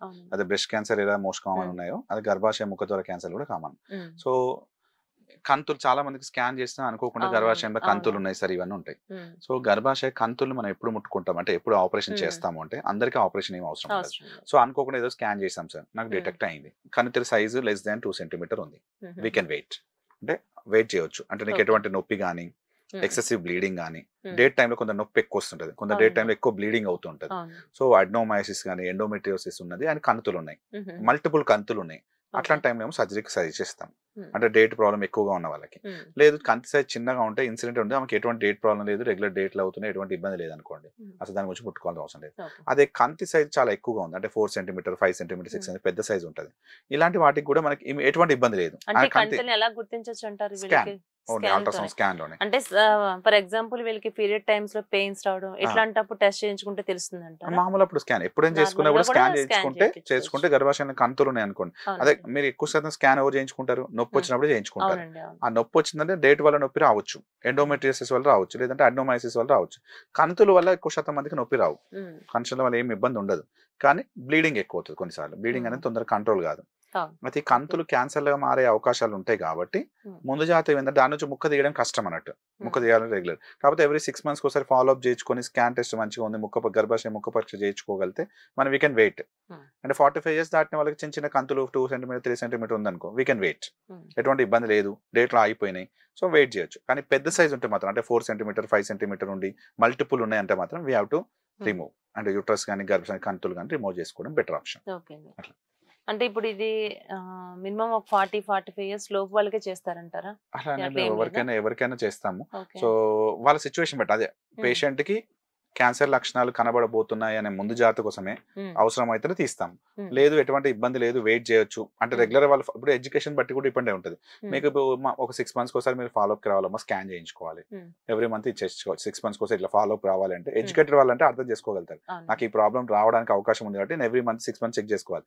అదే ఊళ్ళో నుంచి వస్తారు, అంతటి అవకాశాలు ఉండవు, రెగ్యులర్ ఫాలోఅప్ చేయరు, అట్లాంటి వాళ్ళకి ఏం చేస్తామంటే ఇక మేము కొన్నిసార్లు సజెస్ట్ చేస్తాం, వీళ్ళు ఫాలోఅప్ చేసే క్యాండిడేట్లు కాదు, రెగ్యులర్ గా ఉండే పట్టించుకునే క్యాండిడేట్ కాదు, ఏదో అనుకోకుండా ఏదో ఇప్పుడు వచ్చే సంవత్సరం ఫ్లూక్ లో చేయించుకునే వాళ్ళు ఉంటారు, అట్లాంటి వాళ్ళకి ఏంటంటే చేయించుకుంటే మంచిదని చెప్పేస్తాం అన్నట్టు. ఎలాంటి జాగ్రత్తలు తీసుకుంటే మంచిది అంటారు? జాగ్రత్తలు అంటే ఎవ్రీ 6 months ఒకసారి స్కాన్ చేయించుకోవడము, ఆ సైజ్ పెరుగుతుందో లేదో చూసుకోవడము. సో అండ్ డేట్ ఏమైనా ప్రాబ్లం అనిపించినా, ఎక్కువ బ్లీడింగ్ అయినా, డేట్ లో అయిపోయిన తర్వాత వెంటనే కొందరు అప్పుడు స్పాటింగ్ అవుతుంటది, అట్లాంటి వాళ్ళు తొందరగా రావడం అనేది ఇంపార్టెంట్ థింగ్. సో అప్పుడే గర్భాశయ ముఖ ద్వారా కొందరికి డేట్లు ఆగిపోతాయి, ఆఫ్టర్ సెక్సువల్ ఇంటర్ కోర్స్ కానీ లేకపోతే కొందరు సడన్ గా బ్లీడ్ కనబడుతుంది, 50 ఏళ్ళకి 60 ఏళ్ళకి సడన్ గా బ్లీడింగ్ కనబడుతుంది. సో అట్లాంటి వాళ్ళు ఖచ్చితంగా చెక్ చేసుకోవాలి. సో గర్భాశయ ముఖ ద్వారా లక్షణం ఫస్ట్ సిమ్టమ్ ఏముంటుంది అంటే 50 ఏళ్ళు ఉంటుంది, 40, 50, 60 ఏళ్ళు డేట్లు అయిపోతాయి, డేట్లు అయిపోయి 4-5 సంవత్సరాల తర్వాత అనుకోకుండా సెక్సువల్ కాంటాక్ట్ లో బ్లీడింగ్ అవ్వడం పోస్ట్ కాయిటల్స్ తర్వాత. లేదు అనుకుంటే కొందరికి ఏమవుతుంది అంటే అనుకోకుండా స్పాటింగ్ అవుతుంది, సార్ నాకు డేట్లో అయిపోయి 5-6 సంవత్సరాలు అవుతుంది, 2-3 సంవత్సరాలు అవుతుంది, బ్లీడ్ వచ్చింది. సో అట్లాంటి వాళ్ళు కంపల్సరీ చెక్ చేయించుకోవాలి, ఎందుకంటే ఆ బ్లీడింగ్ అవ్వడం కాదు ఎండోమెట్రియల్ క్యాన్సర్ అని అవ్వచ్చు, సర్వైకల్ క్యాన్సర్ అని అవ్వచ్చు, అట్లాంటి ఉండడానికి అవకాశాలు ఎక్కువగా ఉంటాయి. ఫస్ట్ సిమ్టమ్ అదే. దాని ఏం చేస్తారంటే ఏదో బ్లీడింగ్ దగ్గర టాబ్లెట్ వాడతారు, అనుకోకుండా మధ్యలో వచ్చిపోతుంది అని చూస్తారు, అక్కడ మిస్ చేస్తారు చాలా మంది. బ్లీడింగ్ అవుతుంది కానీ లోపల స్టార్ట్ ఆ ఇంటి ఇచ్చినప్పుడే మనం అందుకోవాలి. అంటే డేట్లు అయిపోయినా కూడా మళ్ళీ బ్లీడింగ్ అవుతుందంటే అది కొంచెం మైండ్ లో అది వార్నింగ్ సైన్ అన్నట్టు. ఆ టైంలో మనం ఏదో బ్లీడింగ్ మందులు వాడి నార్మల్ టైం పాస్ చేసి వదిలేయకుండా స్కాన్ చేయించుకొని ఫాలోఅప్ చేయించుకోవాలి, అది ఇంపార్టెంట్ థింగ్. అది చాలా ఫస్ట్ సిమ్టమ్ అదే ఉంటుంది. డేట్లు అయిపోయినాక మళ్ళీ బ్లీడింగ్ అవడం అనేది first most important thing, neglect చేయదు, అది చేయించుకోవాలి, టెస్ట్ చేయించుకోవాలి. నెక్స్ట్ వెరికోజ్ వెయిన్స్ అంటే వెయిట్ పెరిగిన వాళ్ళలో కానీ ఇది కూడా ఎక్కువ శాతంగా లేడీస్ లో చూస్తూ ఉంటాం, వాళ్ళకి ఎక్కడ మోకాల కింద నుంచి మనం కాళ్ళ దగ్గర చూస్తుంటే బయటకి కనిపిస్తూ ఉంటాయి, చిన్నటి మన పాముల్లాగా కనిపిస్తూ ఉంటాయి, వాళ్ళ కాళ్ళలో తిమ్మిర్లు వస్తూ ఉంటాయి.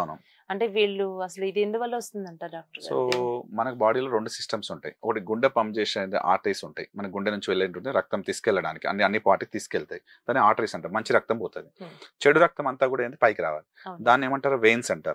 సో మన హార్ట్ ఏమో పైనుంచి కింద, వాటర్ ఎట్లా మన గ్రావిటీ వల్ల కింద ఉండాలి కదా, మన రక్తం కూడా ఏం కావాలి, మనం నిలబడితే మొత్తం కిందికి వెళ్ళిపోవాలి, కానీ వెళ్ళకుండా మళ్ళీ పైకి కూడా పంప్ అవుతుంది కదా. ఇక్కడ కింద ఏం పంప్ చేస్తుంది అంటే హార్ట్ పైన ఎట్లా పంప్ చేస్తుందో మన పిక్కల్లో ఉండేటువంటి రక్తనాళాలు ఏమైతే అన్నిటి కూడా వాల్స్ ఉంటాయి, అంటే యూనిట్ డైరెక్షన్ లో పోతుంది. మన పిక్కలు నడిచినప్పుడు ఏమైతే పిక్కలు కూడా పెరిఫెరల్ హార్ట్ అంటారు అన్నట్టు మన కాళ్ళని. సో అవి ఏం చేస్తాయి అంటే నడిచినప్పుడు ఆ ప్రెజర్ క్రియేట్ చేయడం వల్ల రక్తం అనేది పైకి వస్తుంది. ఆ పైకి వచ్చే రక్తం అనేది వాల్స్ మంచిగా ఉంటే ఒకటే డైరెక్షన్, యూనిట్ డైరెక్షన్ పైకే పోవాలి, కిందికి రావద్దు అన్నట్టు. సో కొన్నిసార్లు ఆ వాల్స్ ఏమైతే డ్యామేజ్ అవుతుంది, వెజల్స్ ఉండే వాల్స్, అప్పుడు ఏమైతుంది పైకి పోయిన రక్తం ఆ వాల్స్ డ్యామేజ్ అవడం వల్ల మళ్ళీ కిందికి రిగెస్ట్ అవుతుంది, కిందికి వస్తుంది. దానివల్ల కాళ్ళలో ఏమైతే రక్తం జామ్ అయిపోతుంది. అంటే మార్నింగ్ లేవగానే కాళ్ళు మంచిగా ఉంటాయి, అదే నైట్ వచ్చేసరికి కాళ్ళనేమో ఉబ్బినట్టు అవ్వడము, నొప్పిగా ఉండడము, కాళ్ళు బరువు అవ్వడము, నరాలు ఉబ్బడము, ఇవన్నీ థింగ్స్ ఏంటంటే వెరికోజ్ వెయిన్స్ అంటారు. సో దానికోసం ఏంటంటే స్కాన్ చేయించుకుంటే ఆ నరాలు అంటే మీన్స్ రక్తనాళాలు సరిగా ఈ ప్రమాదాన్ని దారి తీయడం అంటే ఏమవుతుందంటే రక్తం జమ అయింది అనుకోండి, ఎక్కువ శాతం కాళ్ళ నొప్పులు వాపులు వస్తాయి. రెండో థింగ్ అంటే పడుకున్నప్పుడు కాళ్ళు ఎత్తు పెడితే తగ్గిపోతాయి. అందులో స్టేజ్ 1 స్టేజ్ 2 వరకు ఏం చేయొచ్చు అంటే మనం పట్టీలు చుట్టుకోవడం ద్వారా, కాళ్ళు ఎత్తు పెట్టడం ద్వారా కొంచెం మనం అవాయిడ్ చేయొచ్చు, చిన్న ఎక్సర్సైజ్ చేసుకోవడం ద్వారా. అదే థర్డ్ స్టేజ్ 3 స్టేజ్ 4 ఉంటాయి, అంటే ఎక్కువ వాల్స్ డ్యామేజ్ అవడం, ఇట్లాంటి వాళ్ళకి ఏమవుతుందంటే కాంప్లికేషన్స్ వస్తాయి. ఏమైతే ఆ రక్తం అనేది బయటకు వస్తుంది ఆ వెజల్ నుంచి ఎక్కువ ఉండి ఉబ్బిపోవడం వల్ల. సో అప్పుడు ఏమైతుంది రక్తం స్కిన్ లోకి వచ్చిన చిన్న చర్మం నల్లగా అవడం, కాళ్ళలో చర్మం అనేది నల్లబడుతుంది, రక్తం బయటకు వస్తుంది కాబట్టి ఎప్పుడు మంటలుగా ఉంటది కాళ్ళలో. ఇవన్నీ ఉంటాయి. ఇవన్నీ థింగ్స్ ఉన్నప్పుడు సర్జరీ గ్రేడ్ 3 గ్రేడ్ 4 ఉన్నప్పుడు లేజర్ సర్జరీ ఉంది అండ్ వెరికోజ్ ఓపెన్ సర్జరీ ఉంది. ఈ 2 సర్జరీ ద్వారా మనం పర్మనెంట్ రిమూవల్ చేసుకోవచ్చు. డాక్టర్ గారు ఈ సర్జరీ కూడా ఎక్కువ టైం తీసుకుంటది అంటారు, నిజమేనండి? ఏం లేదమ్మా, 40 minutes 30 minutes లో చేసేయచ్చు. ఇప్పుడు లేజర్ సర్జరీ వచ్చింది ఇంకా సింపుల్, చేసి వెంటనే సాయంత్రం కూడా పంపించే విధంగా ఉంది. మనం లేజర్ సర్జరీ కూడా చేస్తాము, ఎటువంటి మరక లేకుండా చిన్న రంధ్రం ద్వారానే ఆ వెయిన్స్ లోకి వెళ్ళి ఆ వెయిన్ ఏదైతే ఉందో దాన్ని కాల్ చేస్తారు, లేజర్ ద్వారా కాల్ చేస్తారు. మిగతా వెయిన్స్ మంచిగా ఉంటాయి, మంచిగా చూసి కాల్ చేస్తారు. లేజర్ సర్జరీ కూడా వచ్చింది, అది ఈజీగా మార్నింగ్ వస్తే ఈవినింగ్ ఎటువంటి మత్తు అంటే కూడా లేకుండా చేయొచ్చు. సాధారణంగా సర్జరీలు అనగానే చాలా భయం ఉంటుందండి అవును, చాలా అవును, మందికి. ఈ అవును. భయంతోనే ఎలాంటి సర్జరీలు ఉన్నా చేయించుకోవాలంటే అవును, ఇంకా ప్రాబ్లమ్ ని ఎక్కువ చేసుకుంటూ ఉంటారు. చేసుకుంటున్నారు. వీలైనంత వరకు మెడిసిన్స్ తగ్గించుకుందాం అంటారు. అవును, ఇలా అవును. ఎక్కువగా భయపడే వాళ్ళకి మీరు ఏం సజెషన్ ఇస్తారండి? అంటే అమ్మ కొన్ని సర్జరీస్ ని మనం అవాయిడ్ చేయడం వల్ల మనకి ఎటువంటి నష్టం లేదు అనుకున్న వాటికి మేము చూస్తాం. పేషెంట్ కండిషన్, పేషెంట్ ఏజ్, ఈ సర్జరీ చేయడం వల్ల పేషెంట్ కంఫర్ట్ గా ఉన్నారనుకోండి, అంటే వచ్చే బెనిఫిట్స్ ఎక్కువ ఉన్నప్పుడు మేము సజెస్ట్ చేస్తాం. ఓకే. అండ్ చేయడం వల్ల ప్రాణాపాయం వెళ్ళేటప్పుడు అవకాశం ఉంటే మేము ఆపేస్తాం.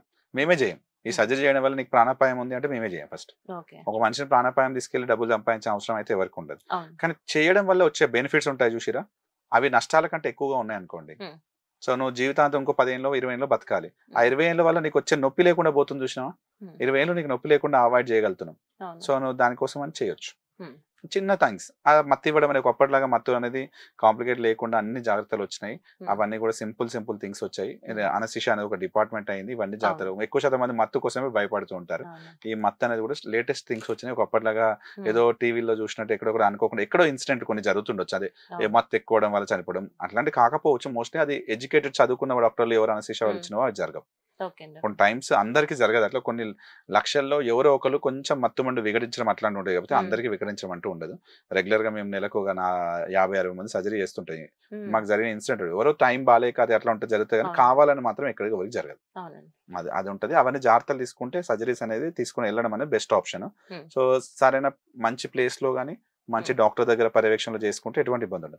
ఆ సగం చదువుకున్న వాళ్ళకి ఏదో తక్కువ రేట్లో వస్తుందని చెప్పి చదువుకొని డాక్టర్ దగ్గర పోయినప్పుడు వాళ్ళకి ఈ ప్రాబ్లమ్స్ వస్తున్నాయండి. ఆ డిగ్రీ లేకుండా చేసే వాళ్ళకి ఉంటుంది చూసాం, మత్తు ప్రాక్టీస్ ఇచ్చే వాళ్ళకి, అట్లాంటి వాళ్ళకి ఆ సర్జరీ చేయకుండా కూడా చేస్తామని చెప్పి చేసే వాళ్ళు ఉంటారు. చిన్న చిన్న క్లినిక్ లో పెద్ద సర్జరీ చేస్తున్నారు. అక్కడ ఎక్విప్మెంట్లు ఉండవు, ఏం జాగ్రత్తలు తీసుకోవడానికి ఉండవు. అట్లాంటి వాటిలో ఈ ప్రమాదాలు జరుగుతుంటాయి. సో అన్ని మంచి ఫెసిలిటీస్ ఉండి మంచి చేసుకున్న ప్లేస్ లో మీకు ఎటువంటి ఇబ్బంది రావు. వేణు గారు, ప్రస్తుతం మనం ఎలాంటి ప్రాబ్లమ్స్ తో ఫేస్ చేస్తున్నాము? 90% ఇంచుమించుగా ప్రతి ఒక్క ప్రాబ్లం కి కూడా ఈ రోజు మీరు మాకు ఎలాంటి ప్రాబ్లం వచ్చినా దానికి ఎలా చేయాలి మనం అన్ని వివరంగా చాలా క్లారిటీగా చెప్పారు. అలాగే అభయ మీ హాస్పిటల్ గురించి ప్రత్యేకంగా స్పెషాలిటీ ఏంటి అంటే ఏం చెప్తారు? తక్కువ రేట్లో అన్ని సర్వీసెస్ రీజనబుల్ రేట్లో middle class people, lower middle class people కి మనం అన్ని సర్వీస్ అందుబాటులో ఇవ్వాలనే ఆలోచనతో మనం స్టార్ట్ చేయడం జరిగింది. మీకు ఏ సమస్య అయినా ఎటువంటి అన్ని రకాల డాక్టర్లు మన దగ్గర 14 నుంచి 18 రకాల కన్సల్టెంట్లు ఉన్నారు. అందరూ కూడా రీజనబుల్ రేట్లో ఎటువంటి అవసరం ఉందా మీరు చాలా మంది డాక్టర్ దగ్గరికి వెళ్తే అవసరం లేకుండా సర్జరీ చేయాలి, అవసరం లేకుండా మెడిసిన్ రాయాలని చూసిరా. మన దగ్గర పనిచేసే డాక్టర్లు ఎవరికి కూడా కమిషన్ లేవు. మన హాస్పిటల్ పేషెంట్ పంపించడం ద్వారా ఎవరికి కమిషన్ లేదు. మీకు సర్జరీ చేసినా చేయకుండా, మెడిసిన్ రాసినా రాయకుండా ఎవరికి ఎటువంటి కమిషన్ రాదు. దానివల్ల మీకు అవసరం ఉంటే రాస్తారు, అవసరం లేకుంటే రాయరు. సో ఇది ఫస్ట్ అడ్వాంటేజ్. అండ్ అన్ని కూడా రీజనబుల్ రేట్లో, అంటే 50 రూపాయలకు ఓపీ ఫీజు 8 మంది డాక్టర్లు ఉంటారు. సూపర్ స్పెషాలిటీ వాళ్ళైతే 500 రూపీస్లో ఉంది. బయట 1000 రూపాయలు, 1200 కూడా 500 రూపాయలు. అండ్ అందరూ క్వాలిటీ అండ్ ఎడ్యుకేటెడ్, అంటే చదువుకున్న డాక్టర్లు, ఎవరు కూడా ఫేక్ డాక్టర్లు ఎవరు లేరు. అండ్ మీకు నాలెడ్జ్ విషయంలో కూడా స్టాండర్డ్ ఉండేవాళ్ళు. అండ్ అందుబాటులో మెడిసిన్స్ కానీ, టెస్టులు కానీ, డాక్టర్లు కానీ అన్ని అందుబాటులో ఉంటాయి మన దగ్గర. ఆల్ రకాల సర్వీసెస్ అందుబాటులో ఉంటాయి. ఓకే అండి. ఓకే. ఇప్పుడు సాధారణంగా ఎవరికైనా ఒక పేషెంట్ ఉన్నారు, తనకి ఏదైనా ఒక ప్రాబ్లం వచ్చింది, ఒక సర్జరీ చేయించుకోవాలి అంటే మనీ విషయంలో కూడా లక్షలు హాస్పిటల్స్కి వెళ్తే వాళ్ళు ఉంచుతారన్న భయంతో చిన్న చిన్న నార్మల్ డాక్టర్ దగ్గరికి వెళ్ళటం జరుగుతుంది. వాళ్ళ ప్రాబ్లమ్ ని ఇంకా పెద్ద చేసుకుంటున్నారు. మీ హాస్పిటల్లో వెళ్తే కనుక ఫీజు విషయంలోనే చాలా తక్కువగా ఉంది. ఈవెన్ సర్జరీ విషయంలో కూడా మన దాంట్లో బయట ఇప్పుడు ₹1,00,000 అయ్యేకాడ మనం 50,000, 60,000 కూడా చేస్తున్నాం చాలా సర్జరీని. సో మనకి ఎంతవరకు వీలవుతుందో వాళ్ళ పేషెంట్ అఫోర్డబిలిటీ బట్టి చూసి కూడా మనం తక్కువలో చేస్తున్నాం. ఓకే అండి. ఇలా ఒక ట్రస్ట్ పెట్టి ట్రస్ట్ ద్వారా ఉచితంగా కంటి వైద్యం చేయడమే కాదు, అతి తక్కువ ఖర్చుతో మీరు పేషెంట్ని ఎంతో కేర్ చేస్తూ ఎంతో మంది ప్రాణాలు కాపాడుతున్నటువంటి మీకు మరొకసారి మా ఛానల్ తరఫు నుంచి ధన్యవాదాలు sir. Thank you so much అండి.